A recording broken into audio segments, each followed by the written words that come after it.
Lightly. Stepping back from Finn, he took in all of them. He huffed in disbelief. Look at all of you.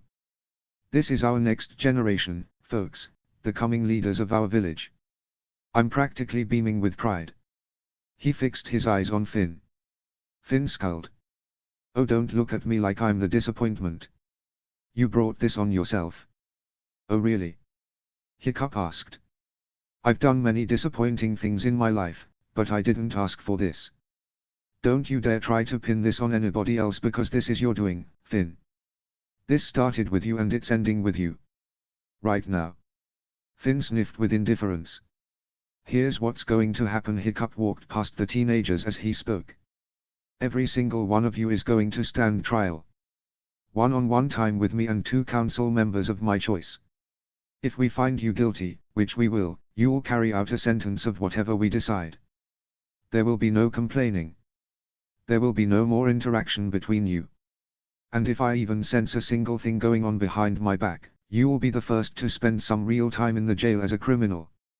You asked for this, you forced my hand and don't expect me to be generous. You let Gunnar off the hook, so Kale began. Oh, Gunnar's not off the hook. Hiccup shook his head. Not by a long shot. Then why's he get to? A meaty fist grabbed Kale by the collar and yanked him down. Snotlout stood beside Hiccup with a wrathful expression. Shut your mouth. I'm sick to death of you mouthing off to people.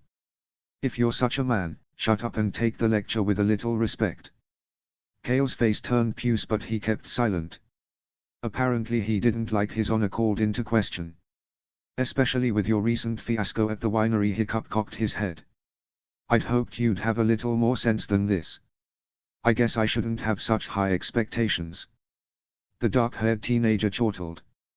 I'm not one to back down so easily. Even if you'd have made us sit in the jail for a month, we wouldn't have given up. Evan did. Evan's an idiot. Kale scowled. Hiccup laughed derisively. Smarter than the rest of you, apparently. So I'm supposed to believe that it was his brains that kept him out jail then? Finn snorted. Evan doesn't have 2 brain cells. What kept him out of jail? Hiccup sent Finn a glare. Is none of your business. You never should have left your cell. You have Larson to thank for that. Kale smirked at the blonde teen, who jumped on Finn's other side. No need to worry, Eric's already well taken care of. Hiccup gave the teen a fake smile. Finn stiffened. What's that supposed to mean? It means the only thing you've got to worry about is yourself. Hiccup replied sternly. The Haddock teen looked at Eric standing on his right, head down and eyes shifting nervously. Then he looked at his dad, staring him down with arms crossed. Something wasn't right here. Eric had been living at the Haddock house for a couple of weeks now. He seemed to be gradually getting out of his rut of depression due to the Haddock parents' assistance, but in that time he'd asked Finn multiple times to leave the gang. Finn had had to threaten him almost every time. Many of the teenagers seemed to have been nervous about tonight's hit at the Great Hall, but Eric especially had tried to make Finn leave. He acted just as shocked about their capture as the other teens, but the adults didn't seem to be scrutinizing him like the others. He'd forcefully identified himself to the council. He looked ashamed to be here, but didn't seem to be surprised at what was happening. Then, it hit him. Despite all the threats, Eric had snitched. Finn felt his blood boil, his body shaking in rage. You! Eric had half a second to jerk away as Finn lunged at him, grabbing him by the shirt. Finn raised a fist to punch the Larson boy when a strong hand grabbed his arm and the world suddenly spun. The air was knocked out of him when he slammed into a pillar, his father pinning him with a fist on his collar. Enough! Hiccup roared. Finn blinked, unable to hide the surprise. His father had never manhandled him before. He'd never yelled at him straight in the face. The experience was so new, so strange, he almost didn't register how quickly his dad had incapacitated him. I don't care what kind of story you're concocting in your head, Finn, but listen closely. Hiccup growled, face reddening by the second. Eric did the right thing by coming to me, and he didn't come to me out of the blue and decide to lay it out on the table. I knew he was the gang weeks ago. I've been waiting for him to come to me, and the fact that he had the guts to do it shows how much more mature he is than you. Finn felt heat rise to his face when he realized all his friends were standing there, watching the exchange. Not to mention the adults. Oh, gods. And that you had the gall to threaten my daughter on top of it. Finn pressed against the pillar when Hiccup tightened his grip. Nobody threatens my daughter. You of all people should understand that. Finn found his courage and pushed his dad away, only slightly surprised when Hiccup let up. You and your precious daughter. She doesn't. Hiccup stopped himself, remembering their audience. Shaking his head, he turned to the rest of the group. No. We'll finish this later. Yeah, because you can't just say what you're thinking in front of all these people. Wouldn't want to taint the image or anything. Finn spat. Hiccup stiffened. No, it wouldn't be appropriate. I'll deal with you later. Later. Finn nearly growled. Just like another problem on your list of things to solve. Yes, Finn, a problem. Hiccup erupted, unable to hold it back. You're not making sense. You want me to go away and not talk to you, just leave you to your own devices. You do ridiculous stuff like this. He gestured grandly to the Great Hall, and then you have a problem when I'm upset and treat me like I'm the bad guy. Finn stepped up to his dad, nearly nose to nose if he wasn't a few inches shorter. You always have been the bad guy. In case you haven't noticed, things have always been pawned off to later long before you even were chief. You are so cruel, Finn. Hiccup reprimanded. And you're nothing but a fool. A few gasps emerged from the group as Finn watched hurt take over his father's face. Hiccup swallowed and stepped back. Finn ignored the surging guilt and decided to twist the blade. It's true, isn't it? I've gotten past you so many times, it took you half a year to figure out it was me. You've lost your touch because you're just not as great as you thought you were. And you can't even argue with me. Hiccup clenched his jaw and finally looked away. The silence was deafening. Yes. Hiccup finally murmured. I am a fool in many ways. I'm not the best parent in the world, and I don't claim to be. I was a fool to ever let you shove me away. I could have done better in many ways as a dad. Hiccup straightened again, resolve coming back into his voice as he addressed the group. However, for the rest of you, I'm afraid I did everything I could to warn you of the consequences if you were caught. Council, take them to the jail. Individual cells for everyone. No talking, food or water. Kyle began to cry at that. How long do we have to stay? Hiccup finally turned away from his son to look at the girl. Trials in the morning, bright and early. You're all dismissed. Except you. The chief pinned his son with a glare so hard, he barely dared to breathe. Finn swallowed thickly as the council shackled the teenagers and led them out of the hall. He scowled when Snotlout rested a hand on Eric's shoulder and escorted him out of the building without shackles. So the snitch was apparently getting off scot-free. The great doors slammed to a close and Finn suppressed a flinch. He glanced around the room. His father, mother, Gobber and Toothless were the only three that remained. He avoided contact with all three adults until he heard sudden, rushed footsteps. He looked up in time to see a flash of skin and a resounding slap echoed across the room. Finn stumbled back, his cheek flaring with pain. He stared at his mother in open shock. He thought he heard a gasp from Gobber, but he was more shocked at the tears nearly flowing out of her eyes. How could you do this to us? Astrid yelled. After everything we've done for you, this is how you repay us. And you'd threaten your own sister. Finn backed away as she yelled at him. Then his dad came up behind her, taking her by the arm and pulling her toward him. Astrid tugged to free herself, looking like she wanted to slap him again. Astrid. Hiccup murmured. Not like this. The Haddock matriarch roughly rubbed her face, breathing hard. She finally turned and walked a few steps away, trying to regain some control. Finn again found himself standing in front of his dad again. Hurt, anger, betrayal, these and many more emotions clashed in his father's green eyes.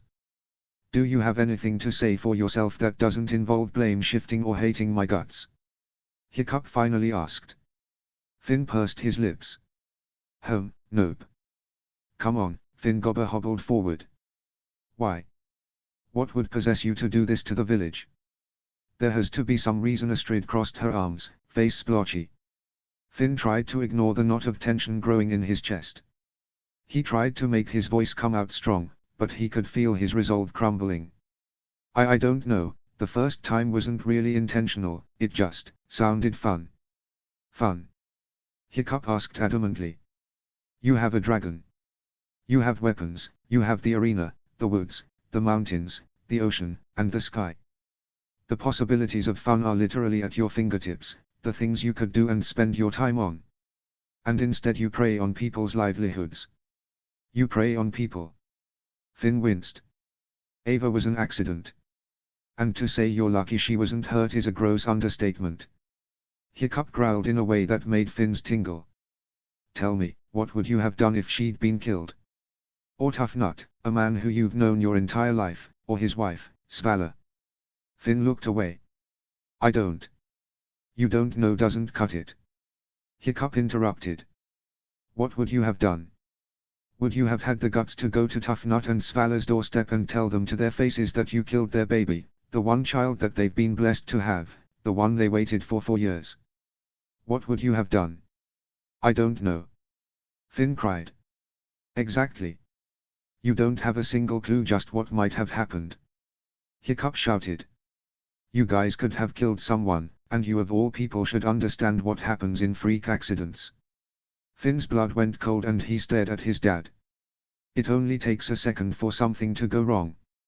Hiccup intoned in a quieter voice. Am I right? Or am I wrong? Finn swallowed hard and nodded shortly. He couldn't hide the guilt for nearly killing baby Ava Thorsten if he wanted to. Now, why the gang? What was the purpose? Hiccup asked. Finn frowned, shaking his head. It was something to do, we were bored, and the rush of running from the guards got exciting, I guess. Exciting? Gobber nodded. Excitement, you two remember the excitement of dragon training I gave you all those years ago? Yeah, I could give you something really exciting to do if you wanted, Finn. Finn Astrid stepped closer. I understand the adrenaline rush. I would be up sun up to sundown practicing with my axe in the woods. Your father understands too, you should have seen the stupid stunts he and Toothless pulled back in the day. We get it. But this isn't the way. That's not the only reason anyway. Hiccup broke in, eyes intent on Finn. This was all to get back at me, wasn't it? Make my life more difficult. Finn squirmed in place. Finally he settled on walking toward some tables to relieve some of the antsiness. No. You don't sound very confident with that answer. No. That wasn't it. Finn glared. And now you're lying. Finn gritted his teeth and plopped into a chair, rubbing his face. I don't even know, it was a long time ago. Not that long ago. Astrid scowled. Don't make excuses because we're not leaving until we get a straight answer. I think that's what it is. Hiccup crossed his arms, walking around the table at which Finn sat. The teenager tensed as his father circled him. I think deep down you're angry at me for everything that I've ever done wrong against you, both intentional and not. And because I'm so busy, the only way that you can get back at me by, what you would say as the only way to get my attention, is to get through to me through my work. Hiccup stood in front of him, staring down at him with a hard frown. Make my job more difficult, then I'm sure to catch on. If that's how you want to put it, fine. Do you just want attention? Astrid asked.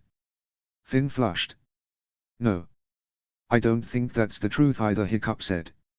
I think that's exactly what you want, deep down. I want you to leave me alone. Not gonna happen. Hiccup leaned against the table on his hands.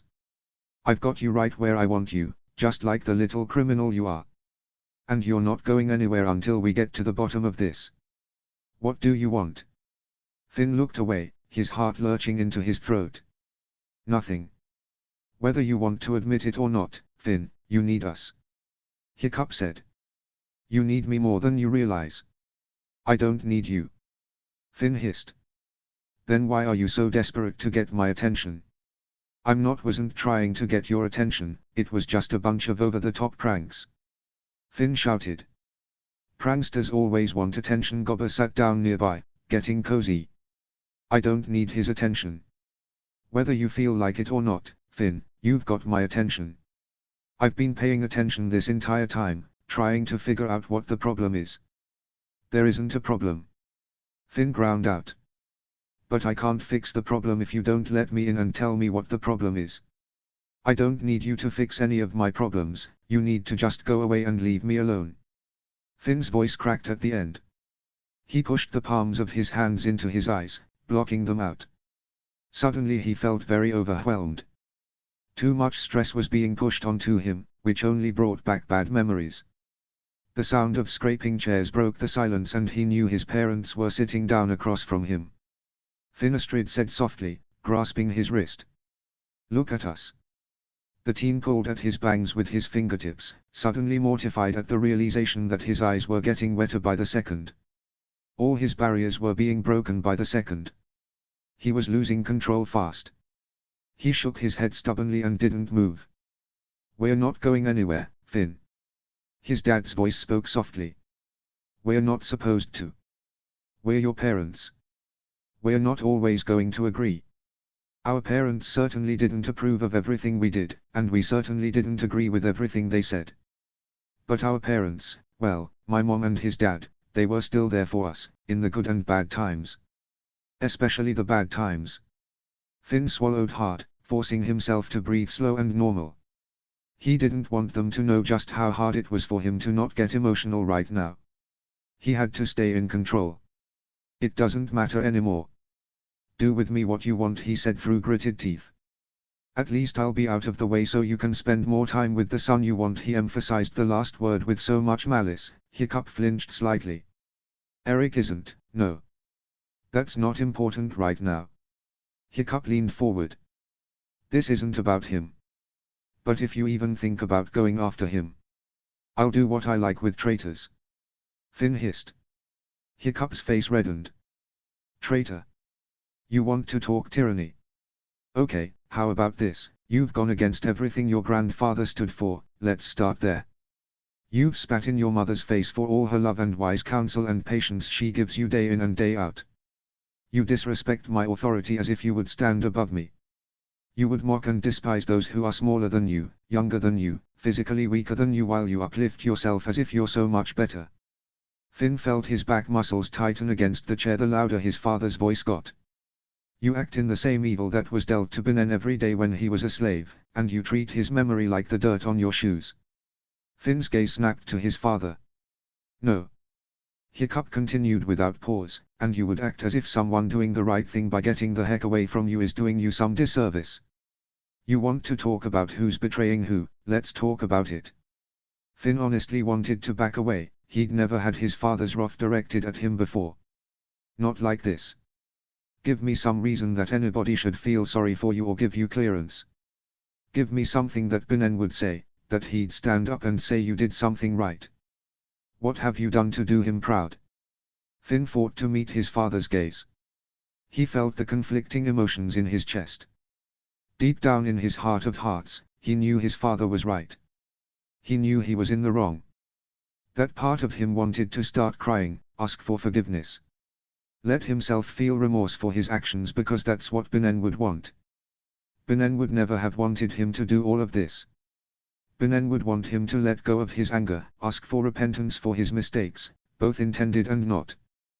But it was his other half that kept him from these things. He didn't let his gaze drop. He didn't let his eyes well up in tears.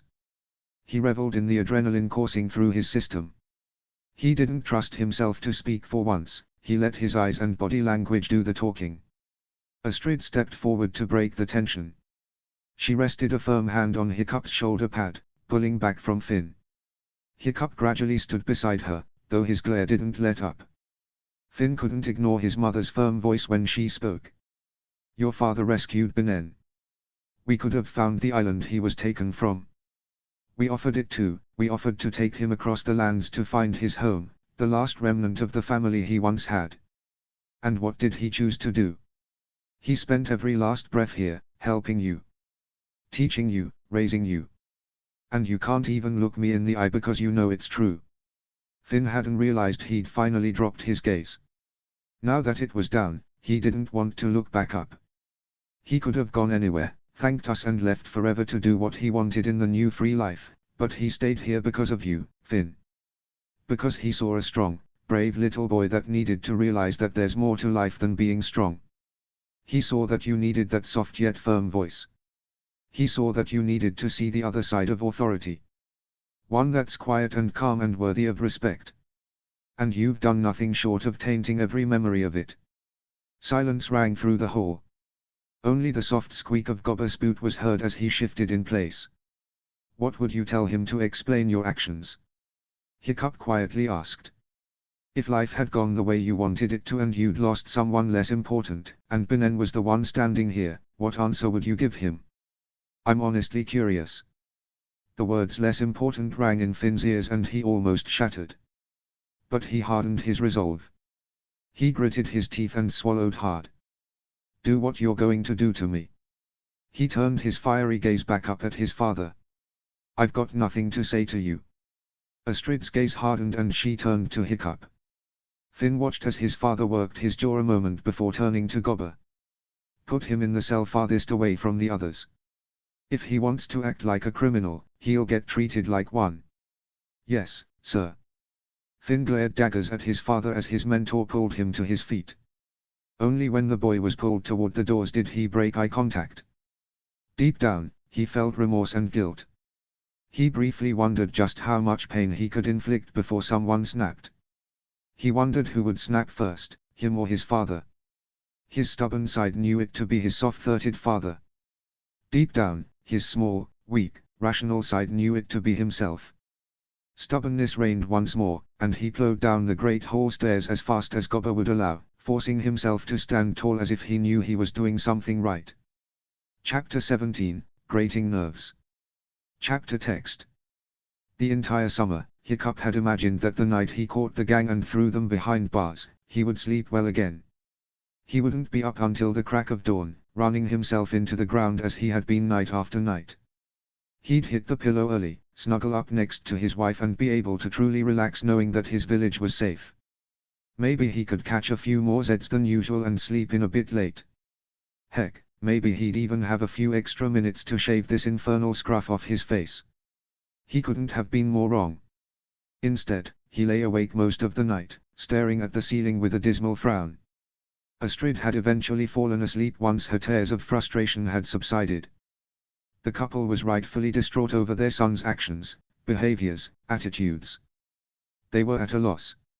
So there he lay, the famous Chief Hiccup Horrendous Haddock III, wide awake in the middle of the night in his comfortable bed in his warm house while his son, his baby, sat in a cold, dank, uncomfortable cell, probably shivering and feeling alone as ever. Hiccup stiffened, holding back a groan. The thought alone made him want to jump out of bed and bring Finn home. He couldn't stand the thought of his son sitting in jail like a criminal. But he knew he couldn't do that. He couldn't reward or feel sorry for the boy or allow him to get away with his crimes. Because that's what they were, crimes. Crimes against the tribe, the people who loved and trusted him, Astrid, himself. Even Gobber, who was one of the few individuals who the boy still held in high regard. Or so they thought. Sighing heavily, Hiccup looked at Astrid sleeping beside him. A soft smile came to his face when she hummed and snuggled closer into his shoulder, her arm wrapping around his waist lazily. Even after so many years of marriage, she still hogged most of the bed, pressing herself up against his body. It was a wonder he didn't fall off the edge of the bed more often. He almost snickered at the memory from their first year of marriage when she'd snuggled him so far to the edge that they toppled out of bed at a whopping 6 a.m. Annoying at the time for sure, funny to look back on now. Oh, the little perks of early marriage life. Little did they know of the big adventures heading their way full force. Gently kissing her forehead, Hiccup whispered, "Things will be okay. I promise." Tugging the blankets over them, Astrid sighed contentedly from the resulting warmth. Soon the chief felt his eyes drooping, and finally sleep overtook him. "Well, you look awful." Hiccup grunted in response to Snotlout's flat remark. He swiped a coffee cup from the breakfast drink bar and sat down beside Snotlout. The other council members nodded at him respectfully as he carefully took a swig. He winced and set down the cup. "Ow. Hot?" Tough Nut asked. "No, it's cold."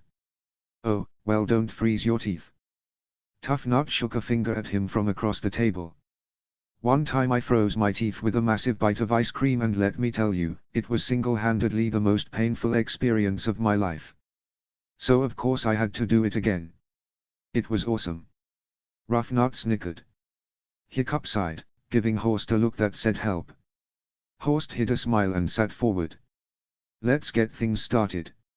How would you like to proceed? Astrid slid into the extra seat beside her husband, a blueberry muffin and glass of orange juice in hand. We're going to interrogate them one by one. Who's going to be present? Manny the Mad asked, stroking his sword thoughtfully. Hiccup swallowed hard, knocking back the caffeinated beverage. He could practically feel the fog clear from his brain as the caffeine hit his bloodstream. Shaking his head to clear it, he replied, I think we're going to mix things up.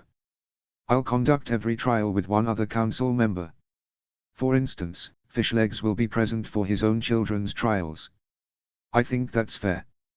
Manny, you can help me grill Free. Snotlout. Hiccup paused, watching his friend carefully. Do you want to be there for Kales? Snotlout took a few moments to respond. I'll do it. Are you sure? I can have someone else step in. No, I should be there. Snotlout firmly replied. He's not my relative by blood, but he is my wife's brother. All right, Hiccup nodded. He assigned the rest of the council to the remaining teenagers and listed off the order of which they would go. Finn will be last. We'll take care of him. Horst, what's your plan for Eric? The council turned their eyes to the brown-haired man. We'll crack down on orders this morning, then I'll be taking Eric and Cliff to the mill this afternoon. We both agreed to help the boy gather materials to get the rest of the Thorstons' home fixed. Good, so he'll be occupied. Yes. Horst smiled. I'll work him to the bone. Hiccup snorted. He's honestly repentant, I think. He'll work hard to make amends anyway. I don't have any worries there. Neither do I. All right, any questions or comments? Nobody replied. Hiccup pushed back from his chair. Great. Fishlegs, go get your daughter. Meet me in the back booth. The burly man sighed heavily and stood. Okay. 20 minutes later, Fishlegs marched into the hall with his hand firmly on Helga's back. He ushered her to the booth, where she sat down across from the chief with a timid expression. Her eyes were downcast and red, from tears or a sleepless night, Hiccup couldn't tell. Hi Helga, Hiccup greeted her calmly. Before we start, is there anything you want to say? Helga's brow pinched in worry, but she shook her head. All right, Hiccup flipped open a notebook and pulled out a pencil. Helga Ingerman. 14, athletic, smart, pretty, a little crazy now and then. I know you have some of those Thorsten genes in your blood, so I don't expect you to be prim and quiet. But you also have the Ingermans in there. Hiccup gestured his pencil toward Fishlegs, who sat there silently watching. You're smart, Helga. What made you decide that this was okay? Helga finally met his eyes. She nibbled her lip nervously before replying, I don't even know when it started. Finn. She swallowed hard. He just went on an adrenaline kick and thought it would be fun. And, it was fun the first time, but after the next few times I knew we shouldn't do it anymore. So why didn't you stop? The blonde frowned. Finn wouldn't let any of us quit. Why does that matter? If Finn told you to jump off a cliff without your dragon there to catch you, would you do it? You don't know your son as well as you think, Chief. Helga replied softly. Finn doesn't take no for an answer. Hiccup watched her shift in her seat uncomfortably. He tapped his pencil against the table. Tell me more. What don't I know? Helga's face reddened and she glanced sideways at her father, who merely stared back silently. Did he threaten you? Hiccup asked. The girl squirmed in her seat, her hands clenched together in her lap. Helga. She looked up at him with wide eyes. I need to know. He can't do anything and you're clearly afraid that he might. What did he say to you? Helga's eyes filled with tears. He threatened Gunnar. We wanted to leave the gang and when I asked Finn, he threatened to beat up Gunnar. Fishlegs stiffened in his chair. And he threatened Gunnar every time he brought it up. Please don't be hard on Gunnar, he tried so many times to get out. Hiccup held out a hand. Okay, he said softly. Thank you for telling me. Another thing that may or may not be gang-related, why did you break up with Finn? Helga blanched and swallowed hard. Well, he's kind of a jerk and I got sick of it. Helga, look at me, Hiccup said, waiting for her to meet his eyes. I know boys. I know how they can use girls to get what they want, whatever that means. They hurt girls emotionally, physically, mentally. I need to know this because you are important. If my son hurt you in any way, I need to know so I can deal with him accordingly. Helga looked down at her hands. The men waited patiently. Finally, she spoke in a shaky voice. When I broke up with him, he got really mad. We were arguing and I told him how mean he is and just how much Benin would hate that. He grabbed my arm and shoved me against a wall. Fishlegs stiffened, his chair squeaking beneath him. Did he leave a mark? Helga. Yes. Helga whimpered. There was a bruise on my arm for about a week. Hiccup felt a torrent of rage rise in his chest, but he'd never seen Fishlegs on the verge of combustion. The man looked like he was ready to march off to the jail and kill the boy himself. Has he touched you again? Fishlegs asked tersely. No. Helga shook her head, her lip trembling. Daddy, I'm sorry, I tried to get out of it. Fishlegs scooted forward, his rage dissipating, wiping her tears away with his thumbs. No. You did the right thing by trying to get away from him. You did the right thing trying to protect your little brother. I'm upset that you ever got into the gang, but we've made a turn. Things are going to change from here on out. Helga nodded and wrapped her arms around his neck. Fishlegs held her as she cried while Hiccup sat in his seat, debating on the various punishment scenarios he could inflict on his ridiculous child. He shoved the thoughts aside, masking his frustration when Helga returned to her seat. All right Helga, first off, Hiccup said. I'm sorry about Finn. For everything. If he ever lays a hand on you again or approaches you with anything less than a heartfelt apology, I want you to kick him in the hard candies and come find me. Helga's eyes bugged and Fishlegs coughed, masking a chuckle. Hiccup's eyes were dark with malice.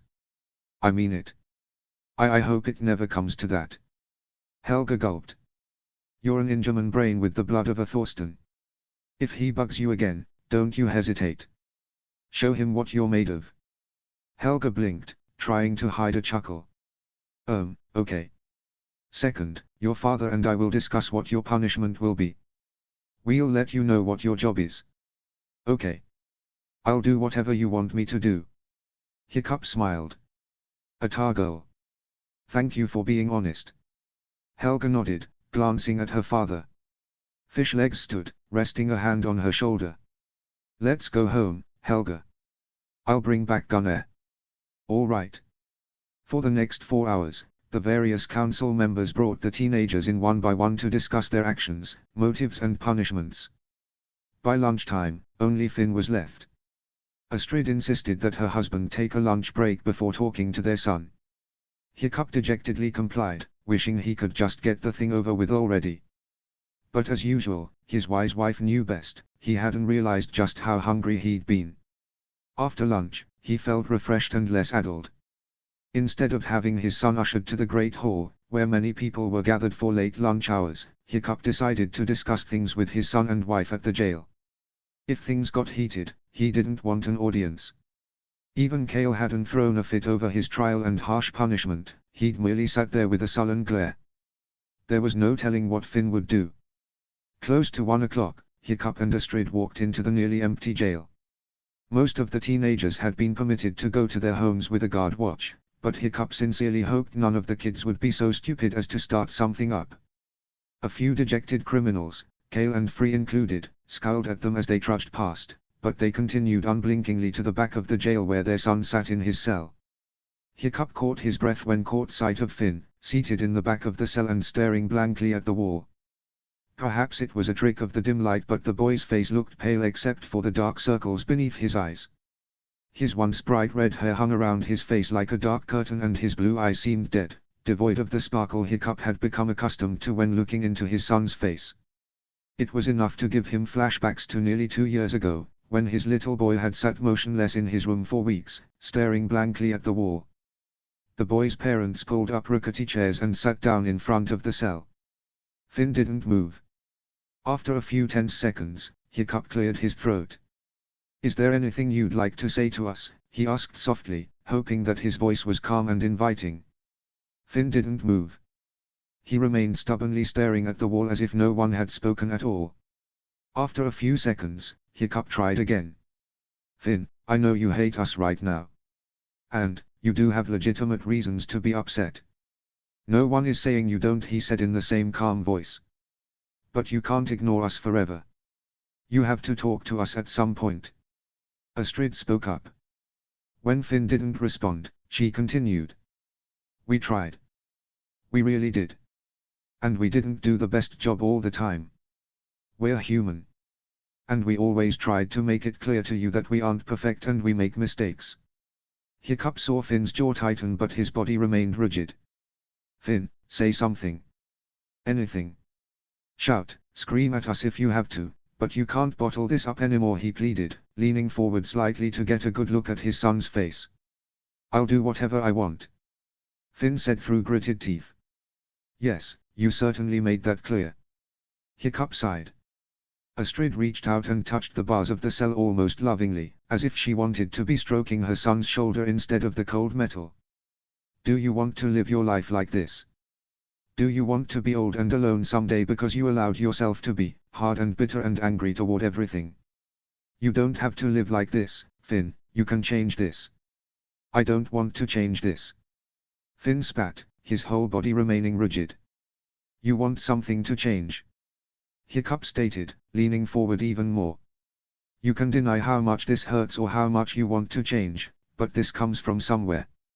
You don't want to live this way, that's why you're struggling with it so badly. Is this?" Hiccup's heart constricted and he choked down his emotions as best he could before trying again.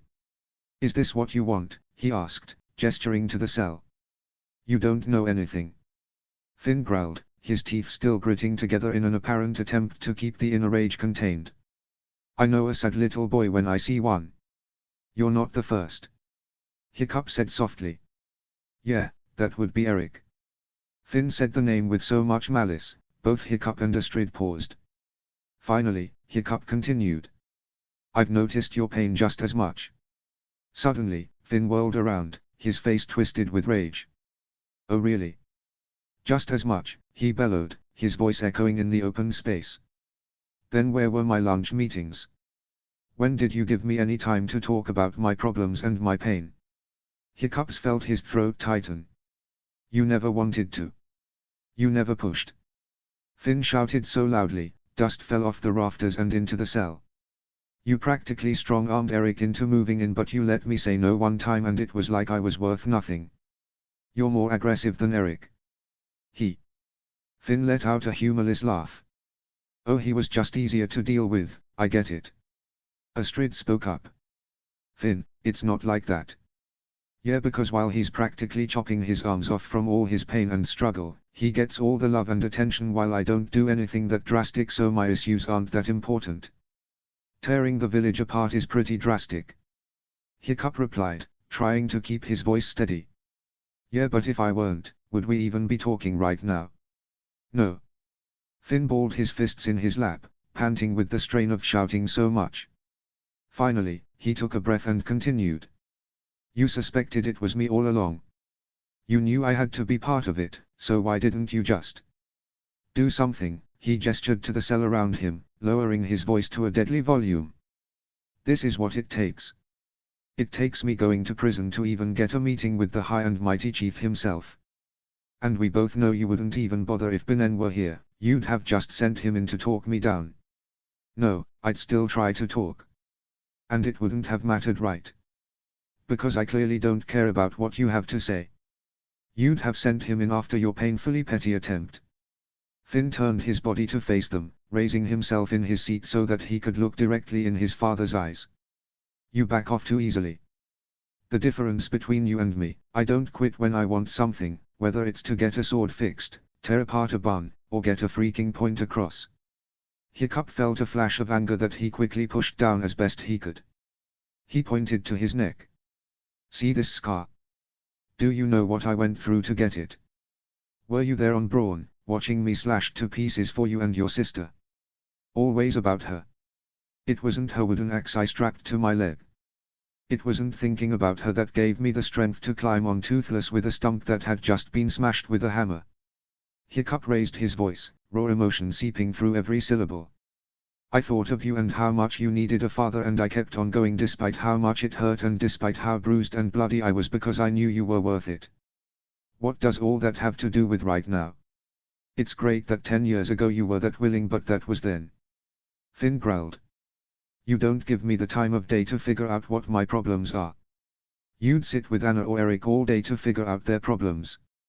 Me, I'm just the strong muscle kid who's weak because muscles aren't what matter, it's the size of your soul, or so says the man who doesn't try hard enough for both his kids, he just uses all his extra time and energy to help another kid. So let's sit down. Let's talk through this. Tell me what you need. Hiccup grasped the bars with his hands, desperately wishing he could walk into the cell and wrap his arms around his son. I shouldn't have to. That's what happens when you have a kid, you find out what he needs by spending time with him. Finn bellowed, his words cutting into Hiccup like a knife through butter. So you insult me, accusing me of doing nothing and never talking to you, and, as always, when I offer you shut me down. Hiccup choked out, his emotions running high. How are either of us supposed to get through to you when you're unwilling to let us try? Astrid asked, her voice far calmer than her husband's. If Anna walked in here crying, you'd have her problem pinpointed within seconds. Finn insisted, rising from his seat and angrily pacing around the cell. Adriana is open. She's expressive.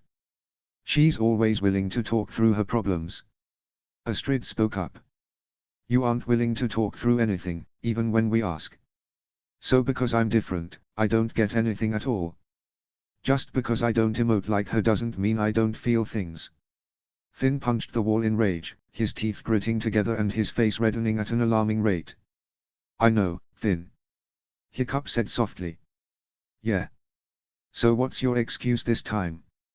Hiccup shook his head, his body trembling with the effort to keep his emotion down. I don't have one. Finn scoffed. Sure you don't. I don't have an excuse because you're right. Hiccup looked his son in the eye. I was wrong to make those assumptions. And I have no excuses to explain away my actions because that wouldn't be fair to you. He stood, fighting to keep his voice steady as his eyes burned. Your sister is easy for me. She's open, she's emotional, she's creative, she's like a little me. Of course I could pinpoint her problems in a second. And you're not. Finn breathed a laugh. Congrats, now you've figured it out. So I made the same mistake I made with my father. I didn't deal with it. I didn't come to you for things pertaining to emotions. I didn't let you feel the way I let your sister feel. And that was wrong. Hiccup tightened his hold on the bars of the cell. I made a terrible mistake and I'm sorry. Finn huffed. Stop apologizing. It won't fix anything. Hiccup lightly exhaled before speaking. That's all I can do at this point, isn't it? Do you want me to carry on like this or apologize and try my hardest to do better? I want you to feel something painful the way I've felt. Apologizing is just more empty words and promises. Maybe if you literally feel it, then you can have a taste of what my life is like and you can live with the realization that you caused it. Finn snapped, his eyes locked onto Hiccup's as if he was challenging him.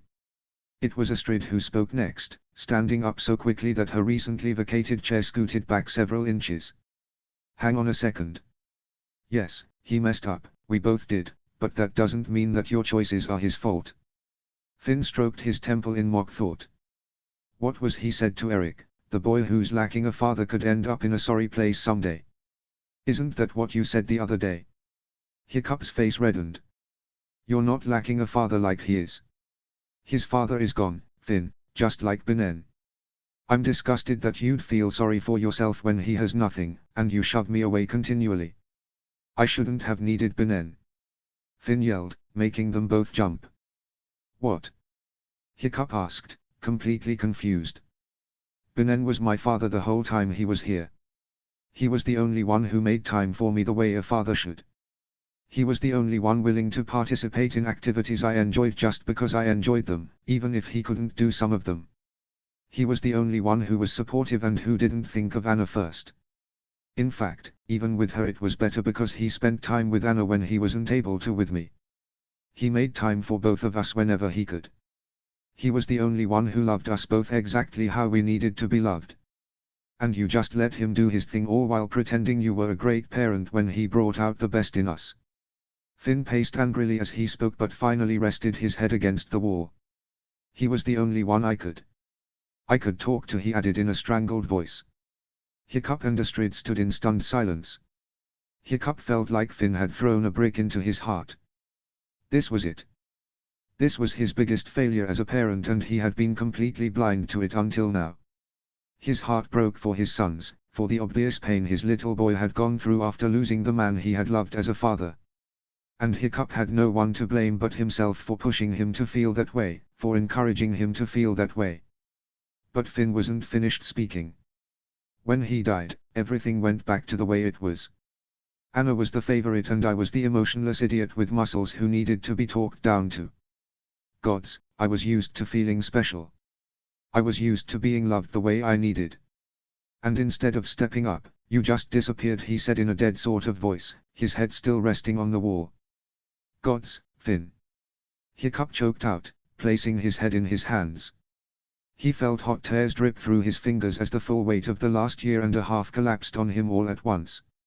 Eric and I both lost fathers that winter. Finn said in the same hollow voice.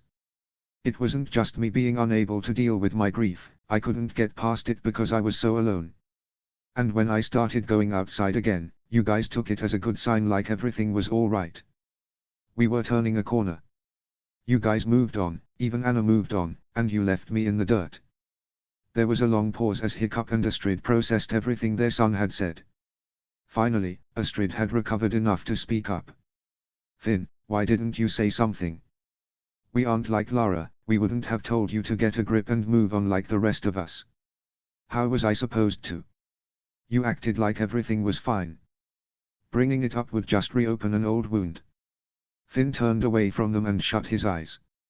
Astrid reached through the bars, her hand inches from his shoulder. Sometimes you have to reopen the wound so it doesn't get infected, honey. No. Finn suddenly yelled, pushing Astrid's hand away as he turned to face his parents again, his body rigid. I'm done feeling sorry for myself, I'm done getting emotional about everything. I won't be weak anymore. Finn, you're not weak for feeling things. Astrid gripped the bars again, her knuckles white. That's what he says. Putting down people with natural strength to raise those who are more intelligent and soft-thirted, and for what? Doesn't make me feel very strong. Finn snarled. Hiccup raised his head at last, allowing his son to see the tears still running down his face. Sometimes the moment you feel the weakest is the strongest of all. And you never could come up with wise comments like Benen either. Finn scoffed, looking almost triumphant that he had succeeded in reducing his father to tears. I'm not Benen. Hiccup said in a voice choked by his tears. Yeah. Finn leaned forward so that he was looking directly at his father. I wish you'd died instead of him. Astrid gasped in horror. Finn. What, all he does is work anyway. Astrid slammed the bars of the cell. Stop it, she screamed almost hysterically. Finn backed up a step, his face splitting into a nasty smirk. Do you have any idea what he's done for you? Twice he's nearly died, and for you to say that to his face, how dare you? Hiccup rested a hand on her shoulder but she shrugged it off. You are very young, very small boy to think so little of your father. You have no love in your heart, and as much as you praise Benen and put him down, your father loves you. She pointed at Hiccup with a trembling finger. He would die for you, as would I. Don't you dare open your mouth again until you learn what real love is. Astrid, don't. Hiccup said softly, taking her by the arm and leading her away. You had better drop that smirk or so help me. Please, Astrid. Hiccup nearly dragged her away from her son. Running away again, I see. Finn called as his parents left the prison. Fine, I'll just hang out here until next time. Hiccup put his hands on his wife's shoulders when they finally got outside. Don't let him get to you. How dare he? I know. But this is what he wants. Hiccup wiped a few angry tears from Astrid's face. Take some deep breaths, okay? I'll be back in a minute. Don't bother, he won't listen to a thing you say. Just one more. Hiccup kissed her forehead before heading back into the prison. Finn was still standing in the middle of his cell. He seemed surprised that Hiccup had returned, but the malevolent smirk was still on his face. Hiccup walked at a leisurely pace until he was standing directly in front of the cell and staring into his son's eyes. Finn, if you remember nothing else, remember this: I love you. I will always love you, no matter what you say and how much you hate me, he said in a gentle, compassionate voice, his heart constricting with the effort not to cry again at the sight of such an angry, hurt little boy. Yeah, right. Finn spat. Because love isn't an emotion, it's a choice, a promise. A promise I made before you were born and a promise I make again every single day, he continued. Better stop making it then. Finn seethed. Clearly I'm not worth it. Never. Hiccup leaned forward, hoping desperately that his face displayed the sincerity of his words. As long as I live, I will never stop loving you. He didn't wait for his son to respond before turning to walk away from the cell. Finn was silent as Hiccup slowly made his way to the door of the prison. His heart was breaking from the effort not to run back and plead with his son to come home, to talk it out, to give them another chance to make things right. But he had to be fair. He had to do the right thing even though it made his heart ache. And so he left his only son alone in the dark, cold, dank prison. It shouldn't have been an ordinary day. Eric felt acutely aware that there were eyes on him as he had walked to the leather shop that morning. What had happened with the gang had spread like wildfire, so that by lunchtime, he had felt so exposed, he decided to eat while working. That afternoon at 3, he was expected to begin work on Tough Nut and Svala's new house. Other workers had started the project, but Hiccup had told them to work on the other houses that needed repairing or building and to let the teenagers build the new Thorsten house. Cliff had been out that morning to pick up some more leather for the shop, so it had been just Eric and Horst silently working on their individual projects. Horst hadn't said a word about the gang. Apparently he felt that everything that needed to be said had already been said. Eric was deeply thankful for this. He didn't want his mentor to treat him differently. Just before he had to leave for the building project, there was a soft knock at the door. Eric found this odd. It wasn't as if customers weren't allowed to walk in on their own. Eric, came a very familiar voice from outside. Can we talk? The youngest Larsen felt his heart constrict. Magnus was just outside. He hadn't spoken to his sister in a very long time. He met Horst's inquisitive gaze and nodded. Come on in, Mags, he called. Magnus looked rather nervous as she walked into the shop. She looked around at the saddles and belts hanging on the walls before peering into the open office door where her brother was working. Eric turned to face her. Need something, he asked in what he hoped was a casual tone. Sort of. Horst, do you mind if I talk to Eric alone for a minute, she asked his boss. It won't take long. Go for it. Thanks, she called as she shut the door behind her and seated herself in Cliff's chair. There were a few seconds of tense silence. Eric stared at his hands clasping and unclasping in his lap before Magnus spoke up. I talked to Mom about what happened, she said softly. But I don't think she was completely honest. No kidding. Eric mumbled darkly. She said you and the Haddocks made stuff up. Magnus pressed. But you don't do that. At least you never used to. What's going on? Eric saw her lean forward in his peripheral vision. Why did you join that gang? Why did you move in with the Haddocks, really? Why are you asking this now? Eric finally looked up at her, his stomach clenching at the sight of the deep brown eyes that his sister had inherited from their father. You had plenty of time before. I have a family of my own, Eric. Magnus reminded him. And Garrett's been sick most of the week. I wanted to come earlier but I couldn't.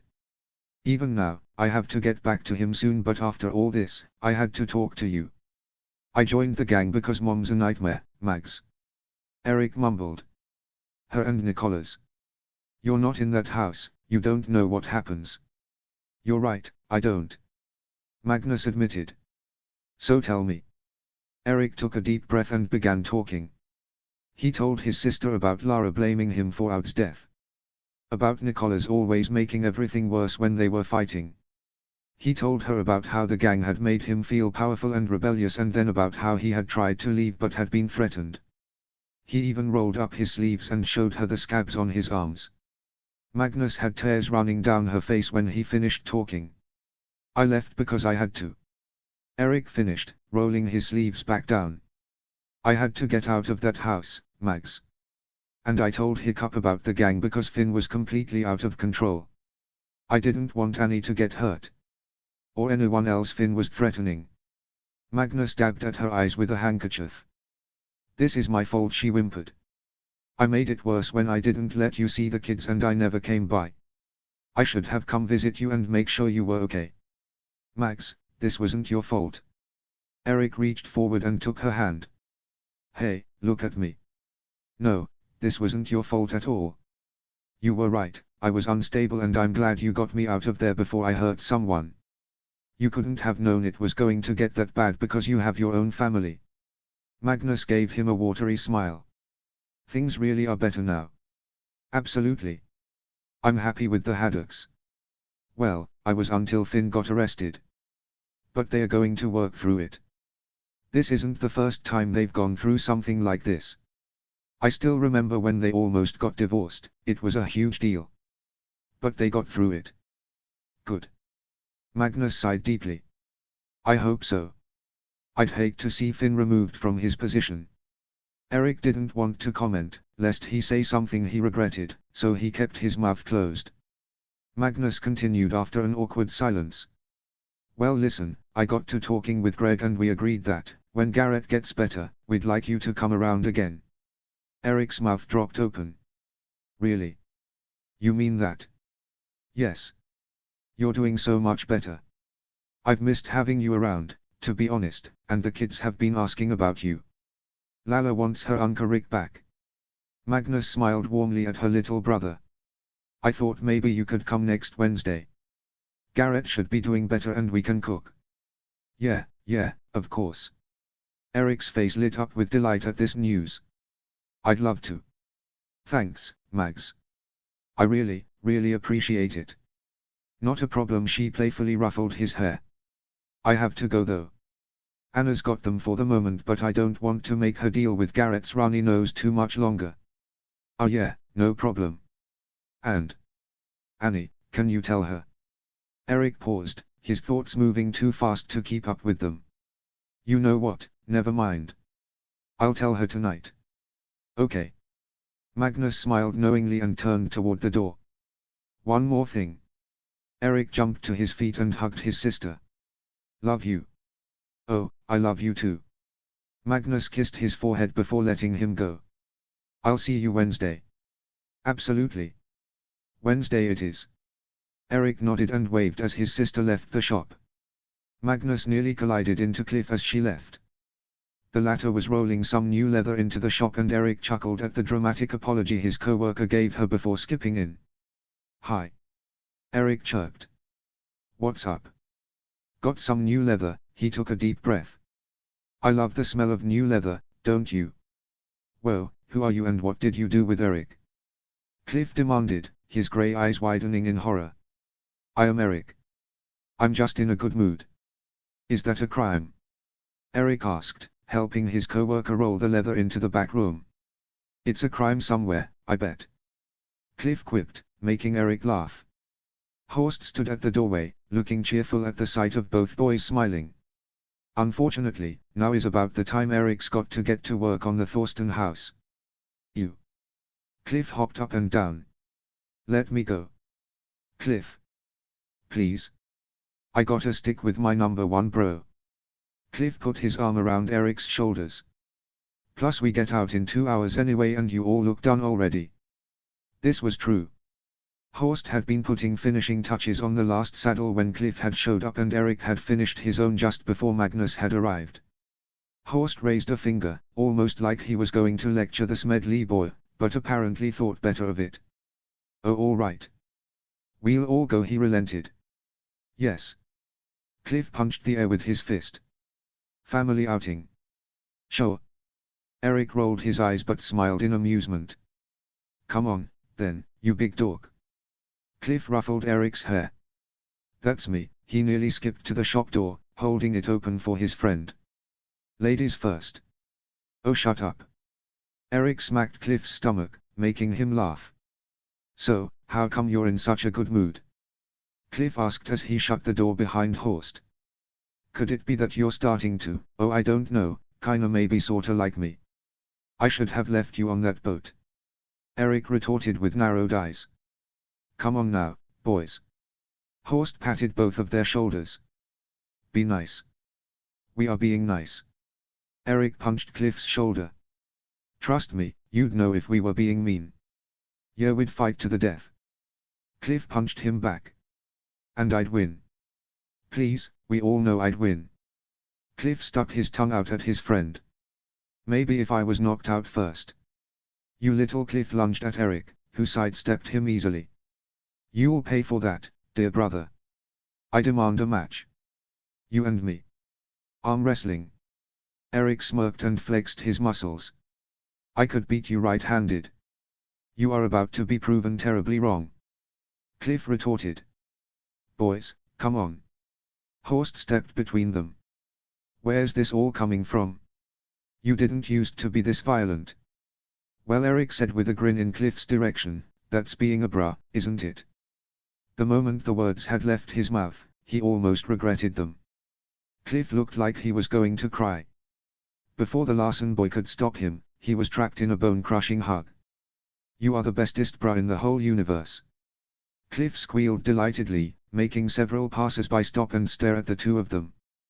We shall conquer the world, you and me. I'll settle for breathing again. Eric choked out. Eric heard a smacking sound just above his head before Cliff let him go. He put his hand on the top of his head. Did you just kiss me? Yes, dear brah, it is the kiss of brotherhood. Cliff ruffled his hair again, laughing openly. You, what's wrong with you? What's wrong with you, not being honored by my magical healing kiss? Dude, I don't swing that way. Me neither, it wasn't that kind of kiss, gods. Cliff rolled his eyes. If you can't handle my affection, I pity you. I can handle your affection. Eric retorted indignantly. I just don't want to be kissed by a 5'11" twig. Cliff gasped dramatically. You know very well I'm 6 feet even. Maybe when you're standing on tiptoe. How dare you? Cliff said in mock offense. I give you the honor of being my bra and all I get is mockery. That's brotherhood for you. Eric shot back. Is it really worth it? Cliff paused. Oh, of course it is. I could never stay mad at you. Well, we're here. Horst gestured to the mill, which was on top of a small hill. I went by the construction site that morning and they said they just need some more wood and wood chips. I thought we'd start here. Ah, that might be a problem. Cliff mumbled sheepishly. Don't like the chipping machine? Eric asked as they walked through the doors. Nah, that's fine. Pretty cool to watch wood go in and wood chips come out. Cliff shrugged. I just don't know how to cut wood. Don't know how to, oh gods. Eric rolled his eyes. Someone has to teach you. I will. Horst said, clapping the Smedley boy on the back. You go on and get us some more planks. We'll meet you here in half an hour. The door to the jail opened with a loud squeal at the hinges. The guard, Maverick, trudged down the aisle with a wooden box of meals, which he pushed into each occupied cell one by one. Late lunch today, people, Maverick called out as Burke's various criminals stepped forward to receive their meals. Apologies from the chef, but lots going on today. The criminals muttered their thanks, dissent, or derogatory comments respectively. The two teenagers, Kale and Free, glared at him from their cells as he dropped off their food. Ignoring the unruly teens, he continued toward the back of the jail where Burke's heir and future chief was still being held. Grub for the prince, Maverick announced half jovially through the bars, extending the last tray. Fearless Finn sat facing the door, but his gaze was downcast and grim. The guard couldn't see the teen's face, but his body language and poor posture showed exhaustion. Maybe the time in jail was getting to him. Maybe he was getting ready to repent of his mistakes. Maybe he'd want to speak with his parents a second time. Maverick hoped so. Come on now, eat while it's still hot. Maverick held out the tray once more. It's better that way. Finn finally looked up at the man through his bangs. Maverick watched him swallow hard and his heart ached. The middle-aged man always had a soft spot for teenagers. It always pained him to see teens get in trouble. He hated to see a young, empty heart. The teenager's blue eyes looked so innocent and sad, he couldn't help but feel sorry for the boy. Things can always change, Finn. Maverick smiled gently. Finn blinked and finally murmured, I know. But some things can't. Maverick frowned. What do you mean? I'm sorry, Maverick. Quick as a flash, Finn grabbed the guard's still extended arm, yanked him toward the cell door, and slammed his head into the metal. The sound of bone colliding with metal echoed through the jail, and any sounds of rustling from the other criminals halted when Maverick cried out in pain. Finn slid the guard to the ground gently and rummaged for the cell keys. The keys jangled loudly in the silence, but soon he found the right key and swung his door open. He stepped over Maverick, his heart twinging guiltily at the man knocked out on the ground. He'd tried to be kind to him, probably tried to give him some ill-conceived advice of some sort. He swallowed the lump in his throat and dropped the keys on Maverick's chest. Marching past the cells, many of the criminals jumped up in shock. A few called to him, asking to be let out. Finn marched forward, the door his only focus. Only Kale and Free caught his attention, but only at the last second. Hey! Let us out too. No. Finn snapped. Where are you going to go, Finn? Kale asked with a scowl. Your dad's just going to throw you right back in here. Probably the haddock agreed dejectedly as he strode to the door. But first, I have to catch a snitch. Eric laughed to himself as Horst nearly pushed the Smedley boy down the stairs, who continued to babble about the dangers of a certain cliff and sharp objects. Horst calmly assured the boy he had a good teacher and that he'd be just fine. Their voices gradually diminished as they made it to ground level and Eric dropped the first log into the machine. He adjusted the control panel from chipper to planks, and pressed the on lever down. The machine hummed to life around him. Adjusting his safety glasses, Eric stepped away from the machine as it clawed at the wood, pulling it down the tube. He glanced over the railing as the machine dropped wood planks onto a conveyor belt below and into a cart, which Horst had grabbed from his barn to carry supplies to the Thorstons. Eric wondered how many planks he should make. He had the dimensions and orders, and he'd looked at the house earlier that morning. He didn't want to make 4 trips because he didn't get his math right. Adding 3 more long logs into the machine, Eric stepped back and looked at Burke across the way. It wasn't far off, just on the other side of a wood clearing. Housetops could be seen and various villagers flying on their dragons. He could even see the fishery from here. He wondered what Adriana was doing right now. Was she babysitting his niece and nephew? The thought startled him, wondering why she'd suddenly popped into his mind. Beautiful view. Eric jumped and whirled around.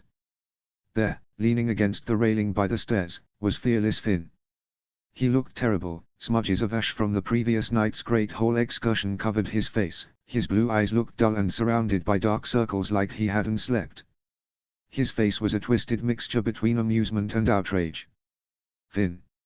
Eric swallowed. What are you doing here? I thought you were. The redhead stared him down with the frightening look. Where? You thought I was where? Should I be somewhere in particular? Jail. Eric gritted his teeth, his courage returning. He was sick of being patronized by this kid a year and a half his junior. You should be in jail. Yeah, I probably should be. Finn stepped forward. Eric held his ground. Except we have some unfinished business, you and I. You see, I don't forget an insult. Or a snitch. The teenagers now stood nose to nose. You ratted us out. Eric fought the urge to back away. You threatened Annie. I couldn't let anything happen to her. Finn sneered, stop acting like everything revolves around her. This isn't about her. You threaten my best friend and it's going to be about her. Eric shouted. You're out of control, Finn. Did you seriously expect all this to last forever? Did you expect every one of us to lie down and let you mistreat us forever? This is what happens when you're a power-abusing tyrant. After a while, people get sick of it. All right. I'm a power-abusing tyrant. Finn spat. But you're a weak, father-stealing crybaby that does everything necessary to get attention. Don't act like I'm the only one here who has issues. Your parents stepped in to help me. Eric cried. Because they care. Stop feeling sorry for yourself and accept some help. I'm sure things would be much different now. Things can't be different. Finn yelled. And for ratting us out, you're going to get it. Finn tackled Eric full force, sending them crashing into the machine's power console. Eric's back slammed into the controls. The machine shuddered in confusion, changing gears and shaking with the effort. A loud whirring sound muffled the sounds of their fight as Finn continued to wail on the Larson boy. Eric dodged a fist, gasping in pain when the other came around and grazed his chest. Finn! Stop it! The Haddock boy growled, his face red in rage. Grappling with the other boy, Finn shoved him backwards. I've never met anybody weaker than you. You're such a waste. Finn threw a punch at Eric, who ducked last second. Eric never was a hitter. But in that moment, all his anger and resentment built in his chest and he swung as hard as he could. His fist connected with Finn's jaw, and the boy crashed to the ground. Eric gasped in pain, his hand flaring. He stepped backwards, shaking his fist and hoping Finn would stay down, when his ankle caught on the side railing, just above the wood chipper. Panic seized him and he tried to regain his balance, but it was no use. His right leg, still weak from his one day in the gang, buckled underneath him. The nearby railing fell away in near slow motion as he fell downwards. Eric didn't drop far, his body stopped falling almost instantly. But the gut-wrenching pain of flesh and bone shredding to nothing exploded across his consciousness and all he knew was the echoing screams. Finn emerged out of nowhere, scrambling for his hands and yanking him up onto the platform. Eric hit the ground, clawing at his right leg. He heard someone screaming and felt the indescribable pain, unsure of what had happened. He was blinded by agony, his throat tearing as he loudly cried out, begging the gods for the pain to stop, to take his life right now so that he didn't have to endure it for one more second. He had to be dead already. There was no way anyone could withstand this kind of pain. Finally he opened his eyes, his sight blurry from his streaming tears, and very nearly passed out. A vast pool of crimson covered the boards at his legs, like paint on canvas. But that was nothing compared to the gruesome sight beneath his knee. A new wave of agony washed over him and his stomach turned. There, just below his knee, was a shattered bone sticking out of his pants where his right foot should have been. Chapter 18, Enough. Chapter text. Finn backed away from the screaming teenager, his face white and breath hitching. Oh gods, oh gods, oh gods, oh gods. Images flashed in his mind, a fallen roof, blood soaking the snow, Benin bleeding to death. A sharp protrusion of wood sticking out of his chest. Pounding footsteps on stairs broke him out of his panicked stupor and Horst and Cliff emerged. The older man gasped at Eric and ran forward, stripping off his belt and tightly tying it above the teenager's knee. Eric jerked at the movement, a hand clawing at Horst's arm. Hold on, Eric, hold on. Finn, what happened? Cliff screamed and backed against the rail, his eyes wide and terrified. Finn watched Horst's mouth moving, yelling at the two boys to do something. His stomach churned and he barely made it to the edge of the platform before he vomited. Images flashed in his mind again, combined with Eric's agonized screams. Tears welled in his eyes, this wasn't supposed to happen. Finally, Horst's voice broke through the barrier. Cliff. Go get help. Go. Cliff scrambled off the floor and tore down the stairs as fast as he could, his panicked sobs carrying down the stairway. Finn glanced over at Eric and nearly dry-heaved. His entire right foot was gone, the bone fragments choppy and uneven and blood pouring from the exposed limb. Finn. The teenager's gaze snapped to Horst, whose face was white and fearful. Help me. Finn didn't know what to do. He wanted to run away. He wanted to scream and cry. But instead, he gripped his hair, yanking hard to force himself to focus. Then he edged forward, trying not to gag on the stench Eric's blood. Lowering to his knees, he stared at Horst. What? Let's get him flat. Horst ordered. We have to stop the bleeding. Hiccup and Toothless marched through the village as fast as they could, keeping an eye out for both Haddock children. When the chief had caught wind that his son had busted out of jail, his first thoughts went to his daughter. Finn had threatened Adriana, and so help him for if that boy hurt a single hair on her head, he'd. Well, he didn't know what he'd do. But he had to do something. This wasn't even ridiculous anymore. It was spiraling out of control fast. Hiccup was told somewhere that Adriana was at Gregory and Magnus's house babysitting earlier in the day. He hoped she was still around, or at least, if Finn had showed up, Brandine was there to beat the boy to a pulp for him. Toothless jerked to a stop beside him, sniffing the air. Then he growled low in his throat. Hiccup stopped a few paces ahead of him, instantly on alert. What is it, bud? Is it Finn? Addy? The Night Fury huffed a no before a strangled cry sounded from a nearby street.